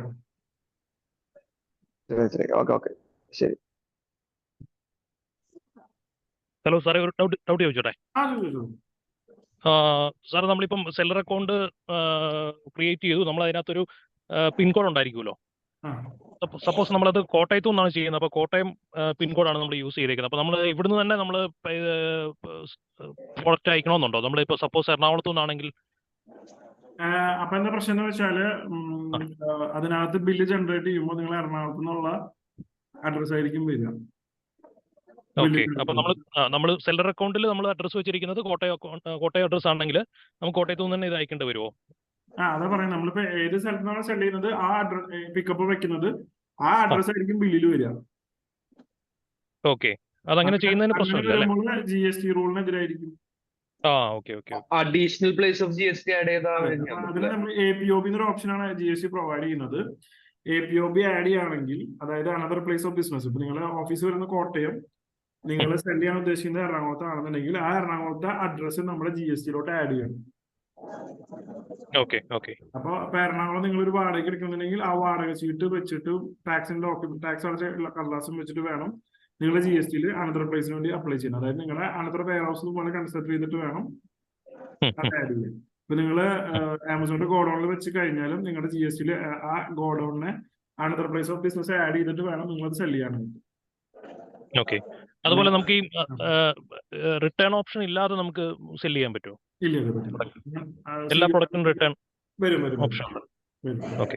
അതായത് എല്ലാ പ്രൊഡക്റ്റിനും ഇല്ല, അതായത് സ്പെസിഫിക് കാറ്റഗറീസ് ഉണ്ട്. അതായത് അണ്ടർ ഗാർമെന്റ്സിന് ഇല്ല, മെഡിക്കൽസിന് ഇല്ല, അങ്ങനത്തെ കാറ്റഗറീസ് ഉണ്ട്. ഫുഡിന് ഇല്ല. അത് ഡിപ്പെൻഡ്സ് ഓൺ കാറ്റഗറി ആണ്. ഹലോ സാർ, ഈ ഗോഡൌൺ എവിടെ ഉള്ളത് നിയറസ്റ്റ്? വെയർ ഹൗസ് കൊച്ചിയിലുണ്ട്, തൃശ്ശൂരുണ്ട്, കോട്ടയത്തുണ്ട്, കൊല്ലത്തുണ്ട്, കാലിക്കറ്റുണ്ട്, 7 ജില്ലയിലുണ്ട്. ഒരു ഡൗട്ട്, നിങ്ങളപ്പോ ഞാൻ എന്റെ സർവീസ് ഏൽപ്പിക്കുകയാണ്, അത് അപ്ലോഡ് ചെയ്യാനും മറ്റു കാര്യങ്ങൾ ഏൽപ്പിക്കുകയാണെങ്കിൽ അതിന്റെ ഫർദർ ഇത് ആമസോൺ എനിക്ക് അയക്കുന്നത് എന്റെ മെയിൽ ഐ ഡിയിലാണ് അയക്കേണ്ടത് വെച്ചാൽ അതാണല്ലോ നിങ്ങൾ കൊടുക്കുക അല്ലേ? നിങ്ങളുടെ ഇമെയിൽ ഐ ഡി വെച്ച് നമ്മൾ രജിസ്റ്റർ ചെയ്യും. ഞങ്ങളുടെ ഇമെയിൽ ഐ ഡി യൂസ് ചെയ്യും. ഓക്കെ. നമ്മൾ പ്രൊഡക്റ്റ് ആദ്യം ആമസോണിന്റെ എങ്ങനെ പ്രോഡക്റ്റ് നമ്മള് ബൈ ആമസോൺ FB ആണ് ഫുൾഫിൽഡ് എങ്കിൽ നമ്മൾ ആദ്യം അവിടെ എത്തിച്ചു കൊടുക്കണം പ്രോഡക്റ്റ് ആ വെയർ ഹൗസിൽ. എത്ര പ്രൊഡക്റ്റ് ആണോ എത്തിക്കണേ അത്രയും സ്റ്റോക്ക് അതിനകത്ത് വരുള്ളൂ. ഓക്കെ, അപ്പൊ ഇത് സെൽ ആയിട്ടുണ്ടെങ്കിൽ മാത്രം അതിന്റെ സ്റ്റോറേജ് ചാർജ് കൊടുത്താൽ മതി. വിറ്റാലും വിറ്റില്ലെങ്കിൽ നമ്മൾ അവർക്ക് വാടക കൊടുത്തോണ്ടിരിക്കും. ഓക്കെ. അപ്പൊ നമുക്ക് മിനിമം ക്വാണ്ടിറ്റി 3 മാസം വെച്ചു വിറ്റ് പോയില്ലെങ്കിൽ തിരിച്ചെടുക്കണമെങ്കിലും അവർക്ക് പെർ പ്രൊഡക്റ്റിന് 5 രൂപയാണ് കൊടുക്കണം. തിരിച്ചെടുക്കും പെർ പ്രൊഡക്റ്റിന് 5 രൂപ കൊടുക്കണം അല്ലെ? 5 റുപ്പീസ് എത്ര ചാർജസ് നമ്മൾ കൊടുക്കണം. അപ്പൊ സ്റ്റോറേജ് 5 ആണോ വരുന്നത് ഒരു മാസത്തേക്ക്? എങ്ങനെ വെയർ ഹൗസിന്റെ സ്റ്റോറേജ് ചാർജ് വരുന്നത് ഒരു ക്യൂബിക് ഫീറ്റിന് 20 രൂപ വരെ. ക്യൂബിക് ഫീറ്റിന് 20 അല്ലേ? ഓക്കെ. ഒരു ഡൗട്ട് ഉണ്ടായിരുന്നു. ഹീലിയം 10 ആ സോഫ്റ്റ്വെയർ യൂസ് ചെയ്യുന്നത് നല്ലതാണോ, അത് ആക്യുറേറ്റ് ആണോ? ജസ്റ്റ് അതിനെ കുറിച്ച് അറിയാൻ വേണ്ടി. ഒറിജിനൽ പെയ്ഡ് വേർഷൻ എടുക്കണം. അത് അപ്രോക്സിമേറ്റ്ലി 1 മന്തിന് 24,000 രൂപയുണ്ട്. അറിയാം. അതിന്റെ കോപ്പി നമുക്ക് ഇവിടെ ഇന്ത്യയിൽ കിട്ടുന്നുണ്ട്. 1,500 രൂപ 2,000 കൊടുത്താൽ കിട്ടും. പക്ഷെ അത് പക്ക ഫേക്ക് ആയിട്ട് വർക്ക് ചെയ്യുന്നത്. പക്ക 24,000 എടുക്കണമെങ്കിൽ നല്ലതാണ്. അതല്ലാണ്ട് വേറെ എന്തെങ്കിലും ഇന്ത്യക്ക് വേണ്ടിട്ട് സ്പെസിഫിക് ആയിട്ട് എന്തെങ്കിലും സോഫ്റ്റ്വെയർ വെബ്സൈറ്റ് എന്തെങ്കിലും ഉണ്ടോ ട്രാക്ക് ചെയ്യാനും? ഇന്ത്യയിൽ കുറവാണ്. ജംഗിൾ സ്കൗട്ട് ഉണ്ട് വേറെ, അതുപോലെ തന്നെ ഹീലിയം പോലെ തന്നെ. ജംഗിൾ സ്കൗട്ട് അതെനിക്ക് അത്ര തോന്നിയിട്ടില്ല. ഇവർ തന്നെയാണ് മെയിൻ ടോപ്പിൽ ഒരു പ്രൈവറ്റ് മോഡിൽ റൺ ചെയ്യുന്ന കമ്പനീസ് ആണ്. ആമസോണില് പ്രൈസിങ് എങ്ങനെയാണ് ചെയ്യേണ്ടത് എന്നുള്ളതിനെ കുറിച്ചൊന്ന് എക്സ്പ്ലെയിൻ ചെയ്യാം. ഞാനിപ്പോ അതിലേക്ക് പോകണം. ഫോർ എക്സാമ്പിൾ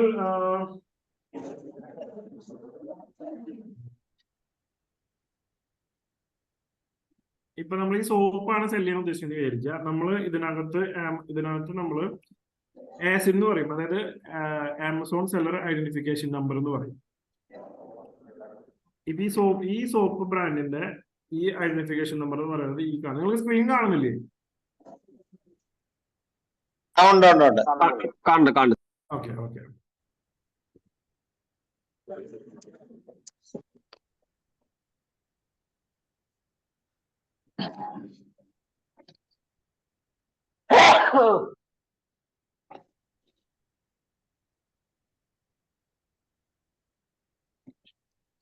നമ്മള് ഗൂഗിളിനകത്ത് പോയിട്ട് ആമസോൺ റവന്യൂ സെർച്ച് ചെയ്യണം. അപ്പൊ ഇങ്ങനെ ഇന്ത്യ FBI നിന്ന് കിട്ടും. അതുമ്മ ക്ലിക്ക് ചെയ്യുക, കണ്ടിന്യൂസ് ഗസ്റ്റ് എന്ന് കൊടുക്കുക.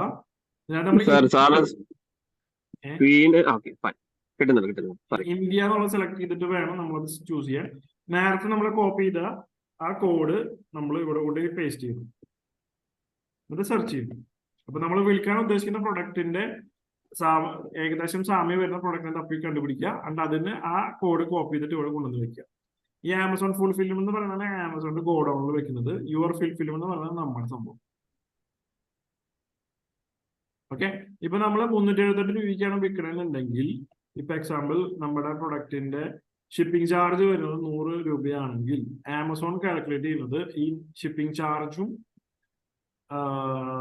നമ്മുടെ പ്രൊഡക്റ്റിന്റെയും ചേർത്തിട്ടുള്ള പെർസെന്റേജ് ആണ് ആമസോൺ കൺസിഡർ ചെയ്യുന്നത്.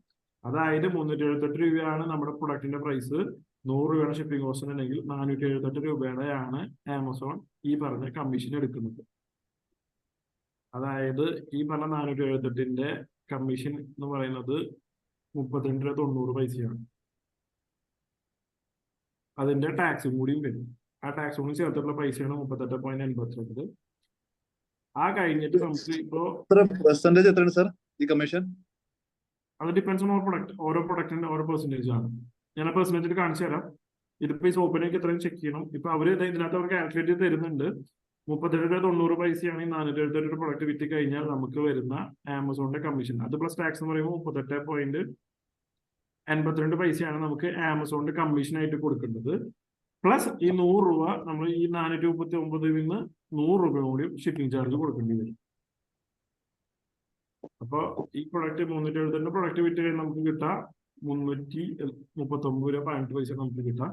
ഈ 339 വേണം നമ്മൾ GST അടയ്ക്കാനായിട്ട്, മറ്റേ പേയ്മെന്റ് എന്താ പറയാ പാക്കിംഗ് കോസ്റ്റ് ഒക്കെ അടയ്ക്കാനായിട്ട്. അപ്പൊ ഈ കാൽക്കുലേറ്ററിൽ വെച്ച് നിങ്ങൾക്ക് ഓരോ പ്രൊഡക്റ്റുകളും നിങ്ങൾക്ക് ചെക്ക് ചെയ്ത് തുടങ്ങി. സംശയമുണ്ട് ഇതിനകത്ത്? സാറേ ഈ ഷിപ്പിംഗ് ചാർജ് ഇപ്പൊ ഷിപ്പ് ചെയ്യണ ഏരിയ അനുസരിച്ച് മാറില്ലേ? മാറും.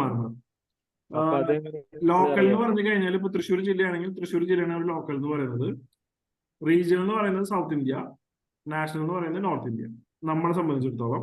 അതോ ഏത് സ്റ്റേറ്റിലിരിക്കണമെന്ന് വെച്ചിട്ടുണ്ടെങ്കിൽ അതിനനുസരിച്ച് മാറിക്കൊണ്ടേയിരിക്കും. അപ്പൊ അതിനനുസരിച്ച് നമ്മൾ പ്രൈസ് സെറ്റ് ചെയ്യണോ? സെറ്റ് ചെയ്യണം. അതായത് 3 ഏരിയക്ക് 3 പ്രൈസ് തരാൻ പറ്റുമോ? ഇല്ല, ഒറ്റ പ്രൈസ് ചാർജസ് തരാൻ പറ്റും. ഷിപ്പിംഗ് ചാർജസ് തരാൻ പറ്റും. അല്ല, മറ്റേ ഷിപ്പിംഗ് ചാർജ് 0 ആയിട്ടുള്ള കാണിക്കുമല്ലോ. അപ്പൊ നമ്മള് 0 ആയിട്ട് കാണിച്ചു കഴിഞ്ഞാൽ നമ്മുടെ കയ്യിലാണ് അവർ പൈസ പിടിക്കുന്നത്. ഈ പ്രൈമിലാവുമ്പോ അങ്ങനെയുള്ള കാണിക്കാം. പ്രൈമിൽ എന്ന് പറഞ്ഞാൽ ആമസോണിന്റെ ഗോഡൌണിൽ വെച്ച് കഴിഞ്ഞാൽ നമുക്ക് പ്രൈം ടാഗ് കിട്ടുക. ആമസോണിന്റെ ഗോഡൌണിൽ വെച്ച് കഴിഞ്ഞാൽ ഷിപ്പിംഗ് കോസ്റ്റ് നമ്മൾ എന്തായാലും വഹിച്ചിരിക്കണം. പ്രൊഡക്റ്റ് വെക്കണമെന്നുണ്ടെങ്കിൽ ഷിപ്പിംഗ് കോസ്റ്റ് 130 വന്നു കഴിഞ്ഞാൽ നമ്മൾ ബാക്കി ആമസോണിൽ വീണ്ടും അങ്ങോട്ട് കൊടുത്തുകൊണ്ടേ ഇരിക്കേണ്ടി വരും. അപ്പൊ ഗോഡൌണിൽ വെക്കുമ്പോൾ നമുക്ക് ശ്രദ്ധിക്കേണ്ട കാര്യം, നമുക്ക് അത്രയും മാർജിൻ ഉണ്ടെങ്കിൽ മാത്രമേ ഗോഡൌണിൽ വെക്കാൻ പാടുള്ളൂ. ഈ 1 ഡേ ഒക്കെ വരണത് അല്ലേ? 1 ഡേ എന്നൊക്കെ പറയുന്നത് ഗോഡൌണിൽ വെക്കുന്നത്.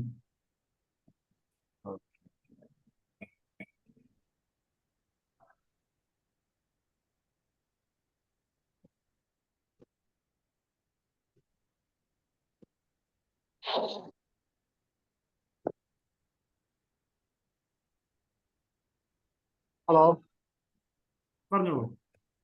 സാറേ സംശയം നമുക്ക് ഓരോ ഫുഡ് ആൻഡ് സേഫ്റ്റി പ്രകാരം കേരളത്തിന് ഉള്ളില് ലൈസൻസ് എടുക്കുകയാണെങ്കിൽ സ്റ്റേറ്റ് എടുത്താൽ മതി.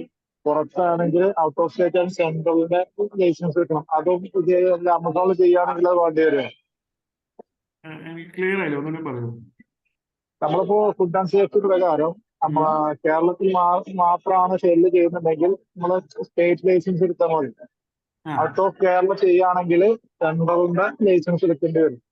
അത് നമ്മൾ ഈ ആമസോൺ ഇതുപോലെ തന്നെയാണോ? ആമസോണിൽ ഇപ്പൊ നമ്മൾ അങ്ങനെ സെൻട്രലിൽ വേണം സ്റ്റേറ്റ് വേണം ഇതുവരെ ഇഷ്യൂസ് നമുക്ക് ഇതുവരെ പറഞ്ഞിട്ടില്ല. നമുക്ക് സ്റ്റേറ്റ് ഉണ്ടെങ്കിൽ നമുക്ക് അങ്ങോട്ട് വെക്കാൻ പറ്റും. കാരണം എന്താ വെച്ചാൽ ഇത് വലിയ എമൗണ്ട് ലൈസൻസ് മാറ്റമുണ്ട്. സ്റ്റേറ്റ് റേറ്റും വലിയ റേറ്റും സെയിൽ അത്രയും കുറവാണെന്നുണ്ടെങ്കിൽ നമ്മൾ അത് എടുക്കുന്നോണ്ട് കാര്യമുണ്ടോ ചോദിച്ചു. മനസ്സിലായി. നമുക്ക് കേരളത്തിലത്തെ എടുത്താലും നമുക്ക് നോർത്തിലേക്ക് സെല് ചെയ്യാനുള്ള ഓപ്ഷൻ ഇപ്പൊ ആമസോൺ ബ്ലോക്ക് ചെയ്യുന്നില്ല, ഫ്യൂച്ചറിൽ ബ്ലോക്ക് ചെയ്യും. സാർ, ഈ കസ്റ്റമർ ലിസ്റ്റ് ചെയ്യുന്ന ആളാണ് ഷിപ്പ് ചെയ്യുന്നതെങ്കിൽ ആമസോണിന്റെ അവര് വന്നിട്ട് കളക്ട് ചെയ്യണോ? നമ്മുടെ ലൊക്കേഷനിൽ വന്നിട്ട് ഈ ഐറ്റം പിക്ക് ചെയ്യണോ? അതെ. ഓക്കെ, അപ്പൊ നമ്മള് അവരെ ഗോഡൌണിന്റെ എല്ലാ ഭാഗത്തും ഉണ്ടോ? കേരളത്തിന്റെ വില്ലേജുകളിലാണെങ്കിലും ആമസോൺ ഡെലിവറി ചെയ്യും. നമ്മളിപ്പോ ആമസോൺ പ്രൊഡക്റ്റ് ഓർഡർ ചെയ്യുമ്പോൾ നിങ്ങൾക്ക് ആമസോൺ കൊണ്ടുവന്ന് തരുന്നുണ്ടെങ്കിൽ അവര് തന്നെയാണ് നിങ്ങൾക്ക് പിക്കപ്പിനും വരും. ഓക്കെ, പിക്കപ്പ് ചെയ്യുന്ന അവരാണ്. അതെ.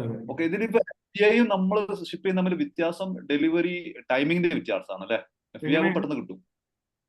അപ്പൊ ഫോർ എക്സാമ്പിൾ FBA ആവുമ്പോ ഫുൾഫിൽഡ് ബൈ ആമസോണും നമ്മള് ഈ ലിസ്റ്റ് ആളാണ് ഷിപ്പ് ചെയ്യുന്നതെങ്കിൽ അവരുടെ ഗോഡൌണിലാണ് വെക്കുന്നത്, അല്ല അവരുടെ ഗോഡൌണിൽ വെക്കുമ്പോൾ ഇന്ന് ഓർഡർ നാളെ കിട്ടും, അല്ലെങ്കിൽ ചിലപ്പോൾ ഇന്ന് ഓർഡർ നിന്ന് തന്നെ കിട്ടും. നമ്മളെ സെല് ചെയ്യണമെന്നുണ്ടെങ്കിൽ അവര് പിക്കപ്പിനുള്ള സമയം ഇട്ട് ചിലപ്പോൾ 2 ദിവസം കഴിഞ്ഞിട്ടായിരിക്കും പിക്കപ്പ് വരിക. പിക്കപ്പ് വന്നിട്ട് ചിലപ്പോൾ 7 ദിവസം കഴിഞ്ഞായിരിക്കും ഡെലിവറി ചെയ്യുക. ആ ഒരു ഡിഫറൻസ് അവരുടെ പ്രൈമിന് എന്താ പറയാ സപ്പോർട്ട് കിട്ടാൻ വേണ്ടിയിട്ടാണ് അവർ അങ്ങനെ സിസ്റ്റം ചെയ്യുന്നത്. എനിക്ക് വേറെ ഒരു സംശയം. ഹലോ ഹലോ ഹലോ എന്റെ സംശയം എന്താ വെച്ചാല്, നമ്മള് ഡയറക്റ്റ് ഒരു കൊറിയർ ഏജൻസിയെ സമീപിച്ച് നമ്മൾ കൊടുക്കുകയാണ്. ആമസോണില് സൈറ്റില് നമ്മള് ഡിസ്പ്ലേ മാത്രമേ ഉള്ളൂ വെച്ചാൽ നമുക്ക് സർവീസ് ചാർജ് മാത്രം കൊടുത്താൽ പോരെ? മതി മതി. മതി പക്ഷേ അല്ലേ? പക്ഷേ ഇപ്പൊ നിങ്ങൾ 100 പ്രൊഡക്റ്റ് വിറ്റു, 60 രൂപ ഷിപ്പിംഗ് കോസ്റ്റ് വന്നു കഴിഞ്ഞാൽ നിങ്ങൾ വഹിക്കുന്നുണ്ടെങ്കിൽ കുഴപ്പമില്ല. ഇല്ലെങ്കിൽ നമ്മൾ ആമസോണിൽ നമ്മൾ ഷിപ്പിംഗ് കോസ്റ്റ് വാങ്ങുന്നോണ്ട് കാണിച്ചിട്ട് ആ പൈസ കൂടി വാങ്ങണം. അല്ല അങ്ങനെ ചെയ്യാനല്ല, ഡൗട്ട് ചോദിച്ചു എന്നല്ലോ. ആസ് എ ബിഗിനർ സാർ നമ്മുടെ എക്സ്പീരിയൻസ് ഒന്നും ആയിട്ടില്ല. ആസ് എ ബിഗിനർ സാർ എന്താണ് റെക്കമെൻഡ് ചെയ്യുന്നത്? പിന്നെ ആമസോൺ FBA ആക്കണോ നല്ലത്? കാരണം സ്റ്റോറേജ് ചാർജ് നിങ്ങൾക്ക് പ്രോഫിറ്റ് ഉണ്ടെങ്കിൽ FBA വെച്ചാൽ മതി. അതായത് ഈ പറഞ്ഞ ചാർജസ് ഒക്കെ നിങ്ങൾക്ക് ബെയർ ചെയ്യാൻ നിങ്ങൾക്ക് പ്രോഫിറ്റ് ഉണ്ടെങ്കിൽ നിങ്ങൾക്ക് FBA വെച്ചാൽ നിങ്ങൾ ഒന്നും അറിയേണ്ട ആവശ്യമില്ല. കാരണം മന്ത്ലി GST ഫയൽ ചെയ്താൽ മതി. അത്രയും മാർജിൻ ഇല്ലെങ്കിൽ നിങ്ങൾ അവിടെ വെച്ച് കഴിഞ്ഞാൽ ലോസിലോട്ട് പോകും. അപ്പൊ നമ്മൾ പ്രൈസ് കാൽക്കുലേറ്റ് ചെയ്യുമ്പോൾ ആമസോൺ റെഫറൽ ഫീ, ക്ലോസിംഗ് ഫീ, ഷിപ്പിംഗ് ഫീ, പിന്നെ GST ഇത്രയാണോ? പ്രൈം അതായത് ആമസോണിന്റെ ഗോഡൌണിൽ കൊണ്ടുവന്ന് വെക്കുമ്പോൾ ഷിപ്പിംഗ് ചാർജ് നമ്മൾ ബെയർ ചെയ്യണം. ഇപ്പൊ 100 പ്രൊഡക്റ്റ് വെക്കണു, 60 ഷിപ്പിംഗ് ചാർജ്, ആ 60 നമ്മൾ ബെയർ ചെയ്യണം, നമ്മൾ എടുക്കണം. ഹാൻഡ്ലിംഗ് ചാർജ് വരും, പാക്കിംഗ് കോസ്റ്റ് വരും, ആമസോണിന്റെ കമ്മീഷൻ വരും,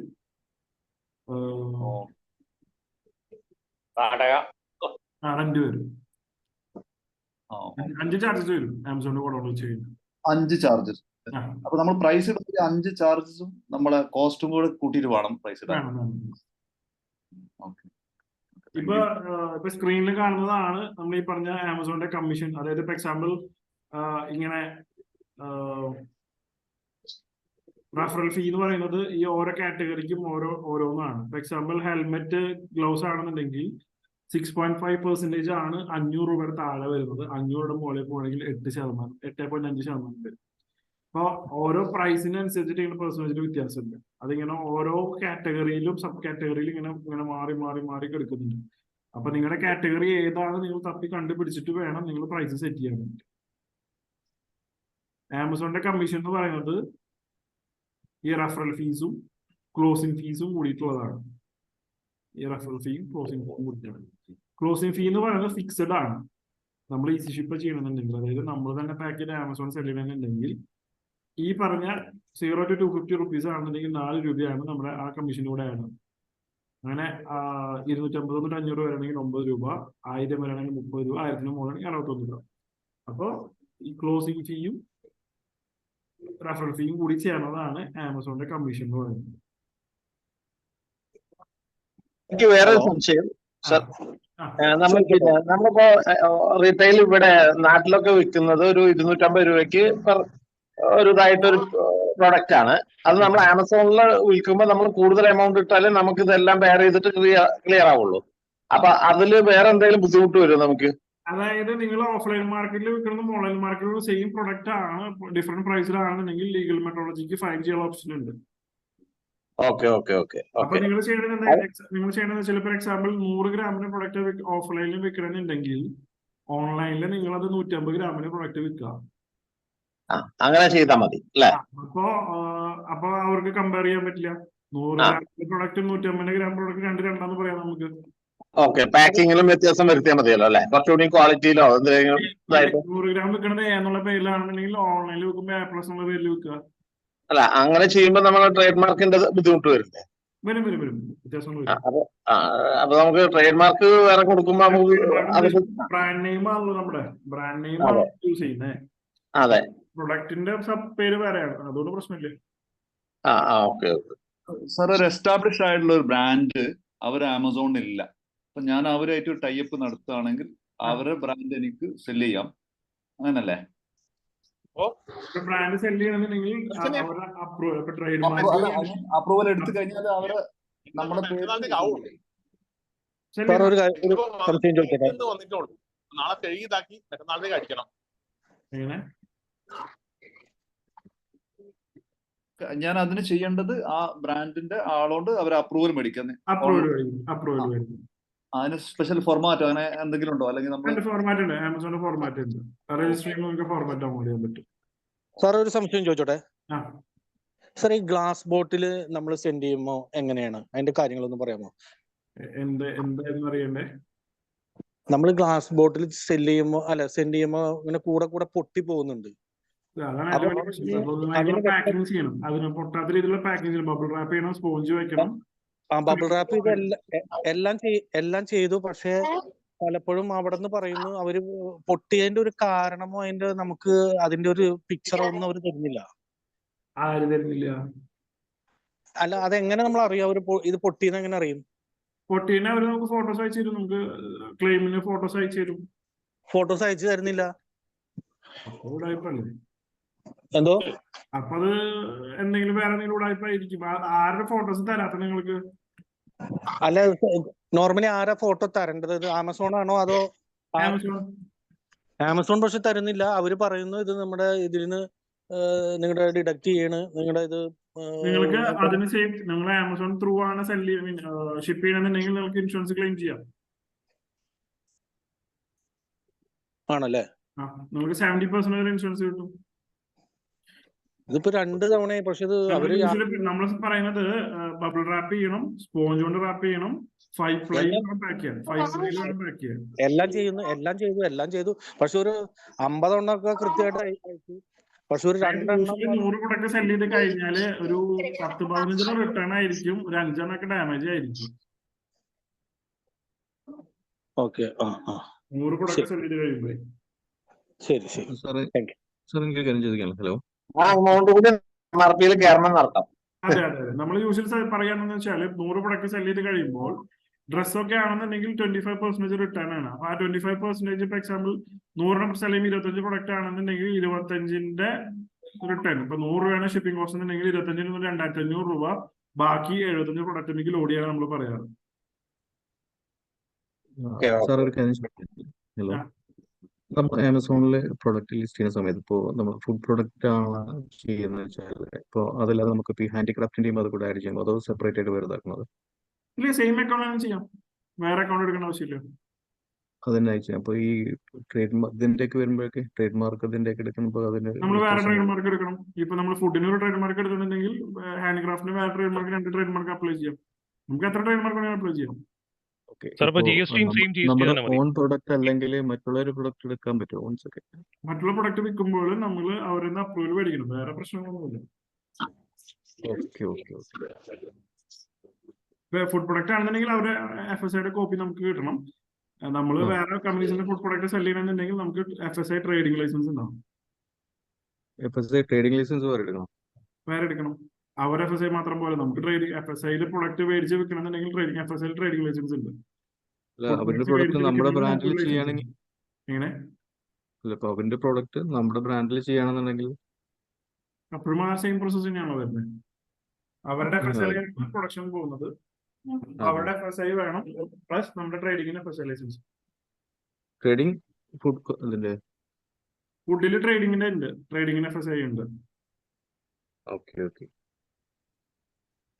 സാറിന് ഡൗട്ട്, നമ്മളിപ്പോ ഓർഡർ കിട്ടി ആമസോൺ ത്രൂ അല്ലാതെ വേറെ പാർസൽ സർവീസ് ഉപയോഗിക്കാൻ പറ്റും? അത് നമ്മൾ ഈസി ഷിപ്പ് എന്ന് പറയും. നമുക്കിപ്പോ അതിനുള്ള റിസ്ക് എന്താണ് നമുക്ക് വരുന്നത്? റിസ്ക് എന്ന് പറഞ്ഞാൽ നമ്മളിപ്പോ DTDC വഴി അയക്കുമ്പോൾ നമുക്ക് ഇൻഷുറൻസ് കിട്ടില്ല. റിട്ടേൺ വരുമ്പോൾ ആമസോണിന്റെ പ്രൈസിലുള്ള സ്ഥലങ്ങളിൽ നമ്മൾ റിട്ടേൺ എടുക്കേണ്ടി വരും. നമ്മൾ റിട്ടേൺ എടുക്കാത്ത പ്രൊഡക്റ്റിനത് ട്രൈ ചെയ്യാല ഫുഡ് കാര്യങ്ങളൊക്കെ.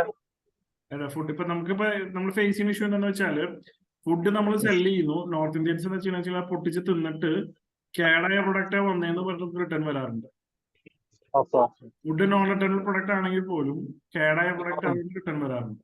ഇപ്പൊ ഡ്രസ് ആണെന്നുണ്ടെങ്കിൽ തേഴ്സ്ഡേ ഫ്രൈഡേ കിട്ടുന്ന പോലെ ഓർഡർ ചെയ്തിട്ട് സാറ്റർഡേ സൺഡേ ഉപയോഗിച്ചിട്ട് മൺഡേ റിട്ടേൺ വിടുന്ന സംഭവം ഉണ്ടാവാറുണ്ട്. ഇപ്പൊ നമ്മൾ കേരളത്തിൽ ഈ കേസിൽ നമുക്ക് റിട്ടേൺ എടുക്കാതെ ബ്ലൈൻഡ് ആയിട്ട് എമൗണ്ട് റീഫണ്ട് കൊടുക്കാൻ പറ്റുമോ? ആമസോൺ കസ്റ്റമേഴ്സിനെ സപ്പോർട്ട് ചെയ്യുന്നില്ല.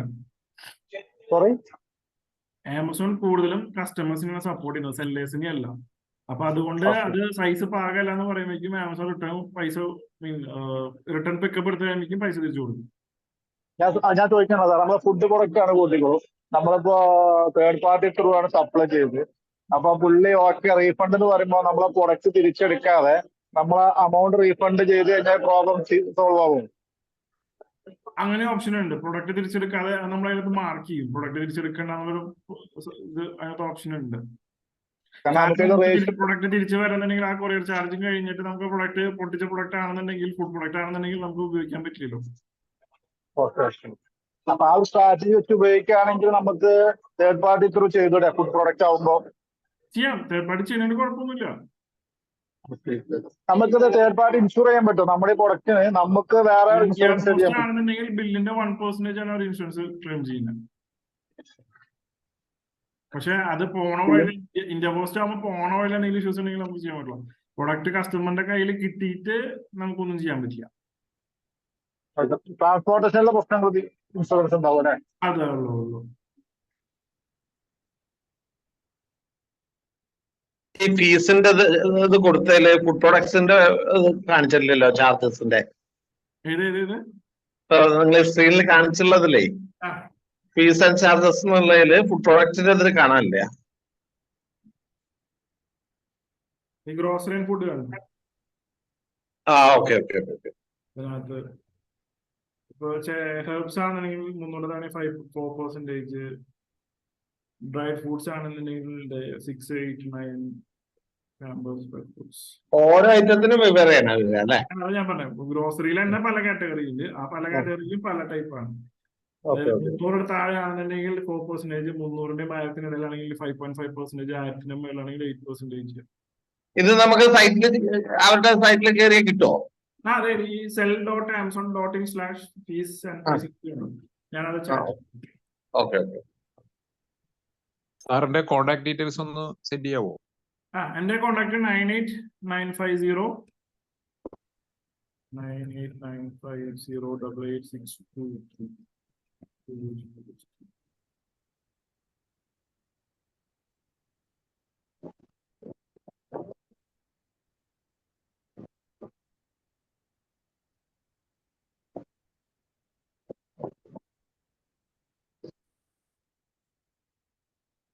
റവന്യൂ കാൽക്കുലേറ്റർ ഷെയർ ചെയ്തിട്ടുണ്ട്.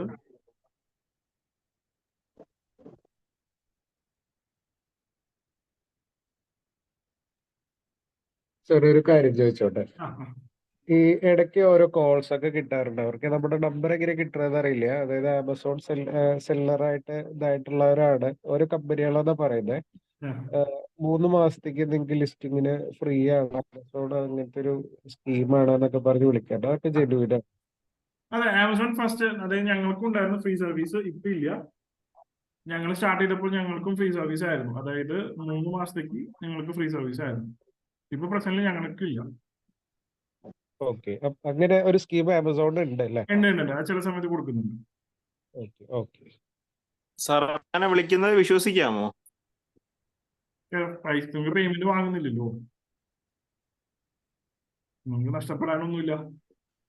സർ, നിങ്ങളിപ്പോ ചാർജ് ചെയ്യുന്നത് ഒരു പ്രൊഡക്റ്റിന് കണക്കാക്കിയിട്ടല്ല, അല്ലാതെ മന്ത്ലി കണക്കാക്കിയിട്ടല്ലല്ലോ? വൺ ടൈം ചാർജ് ആണ് നമ്മളിപ്പോ പറയുന്നത്. നിങ്ങൾക്ക് മന്ത്ലി നമ്മുടെ അക്കൗണ്ട് മാനേജ്മെന്റ് സൊല്യൂഷൻ ഉണ്ട്. ഇപ്പൊ നിങ്ങൾക്ക് നോക്കാനില്ലെങ്കിൽ ഞങ്ങളുടെ സൊല്യൂഷൻ ഉണ്ട്. ഇനി അതല്ല, നിങ്ങൾക്ക് GST ഇല്ലെങ്കിൽ ഞങ്ങളൊരു സെല്ലറാണ്, വൈഡ് വേ റീറ്റെയിൽ പ്രൈവറ്റ് ലിമിറ്റഡ് എന്ന് പറയും.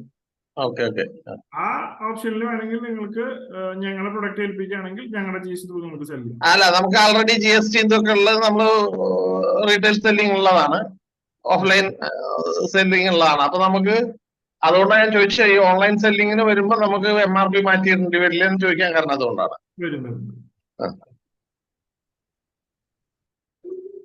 ഹലോ സാറേ. സാറേ, നമുക്കിപ്പം ആമസോണിൽ കൂടുതൽ സെയിലബിൾ ആവുന്ന പ്രൊഡക്റ്റ് ഏതാന്ന് മനസ്സിലാക്കാനായിട്ട് എന്തെങ്കിലും ആപ്ലിക്കേഷനോ സോഫ്റ്റ്വെയർ അങ്ങനെ എന്തെങ്കിലും ഉണ്ടോ? ഏതാണ് സാറേ? ഹീലിയം 10. ഞാൻ ലിങ്ക് ഇട്ടാണ്. ഇപ്പൊ ഗവൺമെന്റ് സപ്പോർട്ട് ചെയ്യുന്ന പ്ലാറ്റ്ഫോംസ് ആണ്. ഇപ്പൊ ജെം എന്ന് പറയുന്നത് ഗവൺമെന്റിന്റെ പ്ലാറ്റ്ഫോം ആണ്. അതായത് നിങ്ങൾക്ക് ഫോർ എക്സാമ്പിൾ ഇപ്പൊ ഏതെങ്കിലും ഒരു ഗവൺമെന്റ് ഓഫീസിലേക്ക് ഒരു ബണ്ടിൽ പേപ്പർ വേണമെന്നുണ്ടെങ്കിൽ അവർ അതിനകത്ത് വേണമെന്നുള്ള റിക്വയർമെന്റ് ഇടും. നമുക്ക് അതിൽ കൂടെ സെല് ചെയ്യാൻ പറ്റും. ഗവൺമെന്റ് സ്ഥാപനങ്ങൾ, അതായത് സെൻട്രൽ ഗവൺമെന്റ് സ്ഥാപനങ്ങളും സ്റ്റേറ്റ് ഗവൺമെന്റ് സ്ഥാപനങ്ങൾക്ക് നമുക്ക് പ്രൊഡക്റ്റ് സെല് ചെയ്യാൻ വേണ്ടിയിട്ടുള്ള സൈറ്റാണ് ജെം.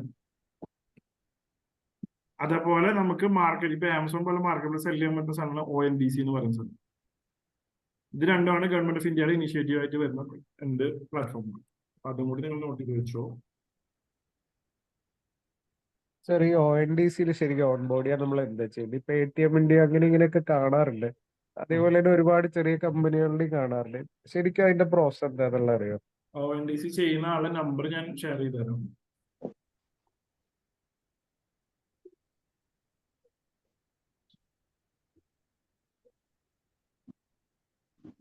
നയൻ 9497279898 9497279898. നേരത്തെ ഞാൻ പറഞ്ഞില്ല, അതായത് നിങ്ങൾക്ക് GST ഇല്ലെങ്കിൽ ഈ wide variety private limited company കൂടി നിങ്ങൾക്ക് സെല് ചെയ്യാൻ പറ്റും നിങ്ങളുടെ പ്രൊഡക്ട്സ്. നിങ്ങളുടെ ഇപ്പൊ നിങ്ങളൊരു GST ഇല്ലാത്തൊരു സെല്ലർ ആണെന്നുണ്ടെങ്കിൽ നിങ്ങളുടെ ലോക്കൽ പർച്ചേസിൽ വാങ്ങിയിട്ട് നമ്മുടെ GST കൂടി നിങ്ങൾക്ക് നിർബന്ധമില്ല. സാർ ആ ONDC ഒന്നുകൂടെ പറയോ നമ്പർ? 9497279898. ഇവര് കമ്പനിയാണോ സാർ, ഇൻഡിവിജ്വൽ ആണോ? കമ്പനിയാണ്. ഓക്കെ, എന്തായിരുന്നു സാർ പേര്? ജഗദീപ് എന്നുള്ള പേര്. Okay sir, thank U.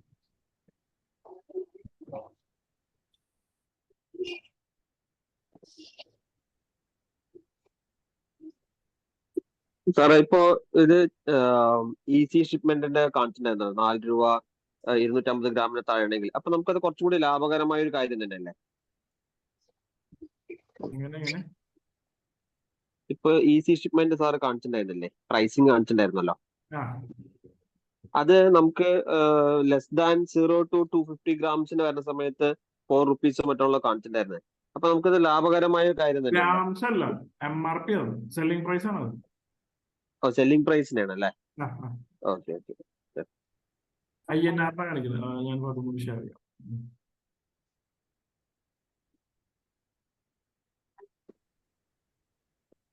പിന്നെ ചില ഐറ്റംസ് ഇപ്പൊ ഒരെണ്ണായിട്ട് മേടിക്കാൻ കിട്ടില്ല, 3 എണ്ണം 4 എണ്ണം ഒക്കെ ആയിട്ടാണ് മിനിമം ക്വാണ്ടിറ്റി. ആ കമ്മീഷനും ഷിപ്പിംഗ് കോസ്റ്റും കൂടി മാച്ച് ചെയ്യാൻ വേണ്ടിയിട്ടാണ് അത് പാക്ക് ഓഫ് 3 അല്ലെങ്കിൽ മിനിമം 3 ക്വാണ്ടിറ്റി വാങ്ങണം എന്ന് പറയുന്നത്. അപ്പൊ ഒറ്റ ഷിപ്പിംഗ് കോസ്റ്റ് കൊടുത്താൽ മതിയായിരിക്കും.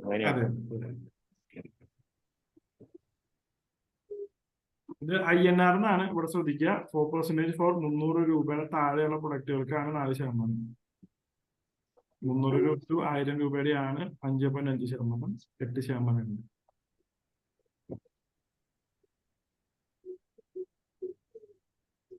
സാറ് എന്റെ ഒരു ഫുഡ് പ്രൊഡക്റ്റ് ആയിരുന്നേ, ഞാൻ ആമസോണിൽ അപ്ലോഡ് ചെയ്യുന്ന സമയത്ത് FSSAI ലൈസൻസിന്റെ ചെറിയൊരു വേരിയേഷൻ ഉണ്ടെന്ന് കൊണ്ട് കാണിച്ചിട്ടുണ്ടായിരുന്നു. അപ്പൊ അങ്ങനെ എന്തെങ്കിലും ഒരു ഫോർമാറ്റ് ഉണ്ട് FSSAI എടുക്കുന്നതിനോ? FSSAI ലൈസൻസിൽ 31 കാറ്റഗറി 32 കാറ്റഗറിയാണ് ഉണ്ട്. അതായത് പാൽ പ്രൊഡക്റ്റിന് ഒരു കാറ്റഗറി, സ്പൈസസിന് ഒരു കാറ്റഗറി, വെളിച്ചെണ്ണയ്ക്ക് ഒരു കാറ്റഗറി, അങ്ങനെ ഓരോന്നിനും ഓരോ കാറ്റഗറി ഉണ്ട്.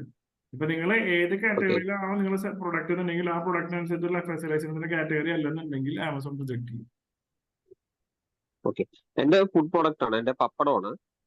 ഞാനത് പപ്പടം ചിലപ്പോൾ നിങ്ങൾ FSSAI ലൈസൻസ് എടുത്തിട്ടുണ്ടാവും, പക്ഷെ എടുത്തിട്ടുള്ളത് ഓയിൽ ആൻഡ് സ്പൈസസ് എന്നുള്ള കാറ്റഗറിയിലായിരിക്കും നിങ്ങൾ ചിലപ്പോൾ എടുത്തിട്ടുണ്ടാവും. അപ്പൊ നമുക്ക് എങ്ങനെ അറിയാം തെറ്റാണോ ഇതാണോ എന്നുള്ളത്? അതാ ലൈസൻസിൽ ഉണ്ടാവും, നിങ്ങളുടെ ഏത് കാറ്റഗറി ലൈസൻസിൽ ഉണ്ടാവും. അതെ, നമ്മൾ ക്ലാസിഫിക്കേഷൻ സാർ ഉദ്ദേശിച്ചത്? അതെ, ക്ലാസിഫിക്കേഷൻ കറക്റ്റ് ആണ്. ഞാൻ FSSAI പോയി അന്വേഷിച്ചു, ക്ലാസിഫിക്കേഷൻ കറക്റ്റ് ആണ്. എന്നിട്ടും ഞാൻ ആമസോണിൽ കൊടുത്ത സമയത്തും വീണ്ടും എനിക്ക് റിജക്ഷൻ വന്നു. അപ്പൊ ഞാൻ അവർക്ക് മെയിൽ ചെയ്തു. അപ്പൊ അവിടുന്ന് ഒരു കൺസൾട്ടന്റ് നമ്മളെ ഹെൽപ്പ് ചെയ്യാൻ വന്നു. പക്ഷെ അതിനുശേഷം ആള് പറഞ്ഞ പോലെ ചെയ്തിട്ടും എനിക്കായില്ല. പിന്നെ ഞാൻ വീണ്ടും മെയിൽ അയച്ചു, പക്ഷെ റിപ്ലൈ ഒന്നും എനിക്ക് വന്നില്ല. ഇപ്പോഴും എനിക്ക് അത് ബ്ലോക്കിൽ തന്നെയാണ് കിടക്കുന്നത്. എന്നിട്ട് ഞാൻ ആമസോണിന്റെ എന്റെ FSSAI ലൈസൻസ് കമ്പനിയുടെ പേരും ആളുടെ അഡ്രസ്സും ഉള്ള ആദ്യത്തെ 2 വരിക. ഞാൻ രണ്ടും എന്നിട്ട് ഒരേപോലെ നോക്കി FSSAI ലൈസൻസ് വീണ്ടും ഞാൻ റിന്യൂ ചെയ്തു, മീൻസ് എഡിറ്റ് ചെയ്തു. പക്ഷെ എന്നാലും എനിക്ക് ആ ഇഷ്യൂ ഇനി മാറിയിട്ടില്ല. അപ്പൊ അതിനൊരു സൊല്യൂഷൻ എന്താ ചെയ്യാൻ പറ്റുക? അത് എന്തായാലും വന്നിട്ടും ചെക്ക് ചെയ്താലേ പറയാൻ പറ്റുള്ളൂ. ഇങ്ങനെ പറഞ്ഞു കഴിഞ്ഞാൽ അത് പറയാൻ മനസ്സിലായി. ഞാനത് വാട്സപ്പിൽ അല്ലെങ്കിൽ ആ മെയിൽ ഫോർവേഡ് ചെയ്താൽ? ഞാൻ നോക്കാം. Oh fine, thank you. നേരത്തെ ഹീലിയം ചോദിച്ചവർക്ക് ഹീലിയമിന്റെ പ്ലാൻസ് വരുന്നത് പെർ മന്ത് ഇങ്ങനെയാണ് അതിന്റെ പ്ലാനുകൾ. ഹീലിയം 10 യൂസ് അതായത് ട്രയൽ ഉണ്ടോ സാറേ? ട്രയൽ ഇല്ല. ഓക്കെ.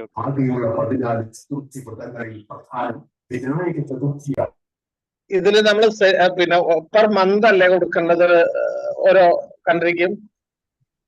ഏതാണ് ഇത് കാണിച്ചിട്ടുള്ളത് നമുക്ക് ഇന്റർനാഷണൽ സൈഡിൽ നിന്നുള്ളതല്ല അല്ലെ?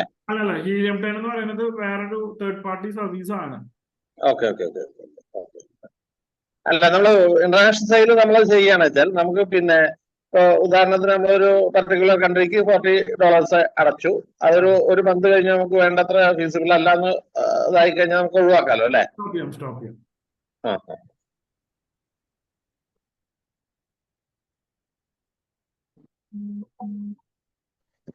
ഹീലിയം ഉപയോഗിക്കുമ്പോൾ ഉള്ള ഒരു അഡ്വാൻറ്റേജസ് എന്തൊക്കെയാണ് ബ്രീഫ് ചെയ്യാം? അനലിറ്റിക്സ് എടുക്കാൻ പറ്റും നമുക്ക്.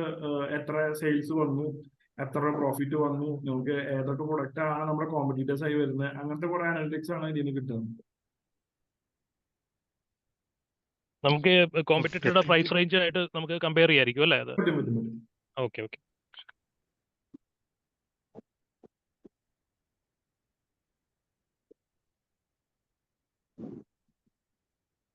ഇതൊക്കെയാണ് ഒരു ബേസിക് കാര്യങ്ങൾ. ഇനി എന്തെങ്കിലും ഡൗട്ട്സ് ഉണ്ടെങ്കിൽ എന്നെ കോൺടാക്ട് ചെയ്യാം. ഇനിയിപ്പോ എന്തെങ്കിലും ഡൗട്ട്സ് ഉണ്ടെങ്കിൽ നമുക്ക് ക്ലിയർ ചെയ്യാം, ഇല്ലെങ്കിൽ നമുക്ക് സെഷൻ വൈൻഡ് അപ്പ് ചെയ്യാം.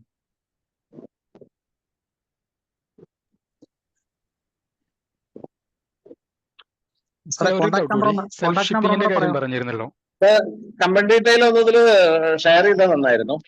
എന്ത് സാധനം? ഈ ഗ്രൂപ്പിൽ ഷെയർ ചെയ്താലേ സാറിന്റെ കമ്പനി ഡീറ്റെയില്. കോണ്ടാക്ട് നമ്പർ ഒന്ന് പറയാം സാറേ. എന്റെ ആണോ? എന്റെ 9895088623. 9895088623 അല്ലേ? 623. Okay, thank you. സെൽഫ് ഷിപ്പിങ്ങിന്റെ കേസിലേ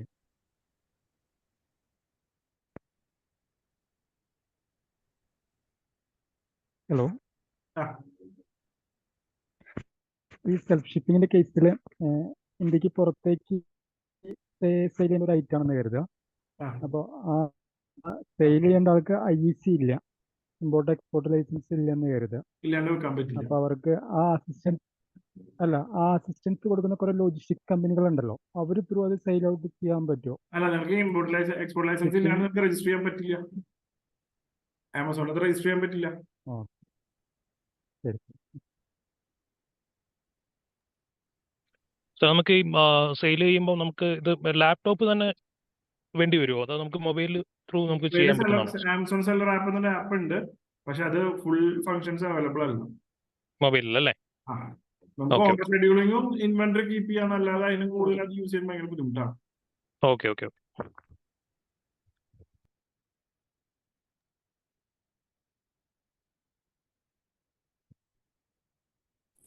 സാറേ, ട്രേഡ് മാർക്കിന് കൊച്ചിയിൽ ഒരു അഡ്വക്കേറ്റ് ഉണ്ടെന്ന് പറഞ്ഞില്ല, അവരുടെ നമ്പർ ഒന്ന് ഷെയർ ചെയ്യാമോ?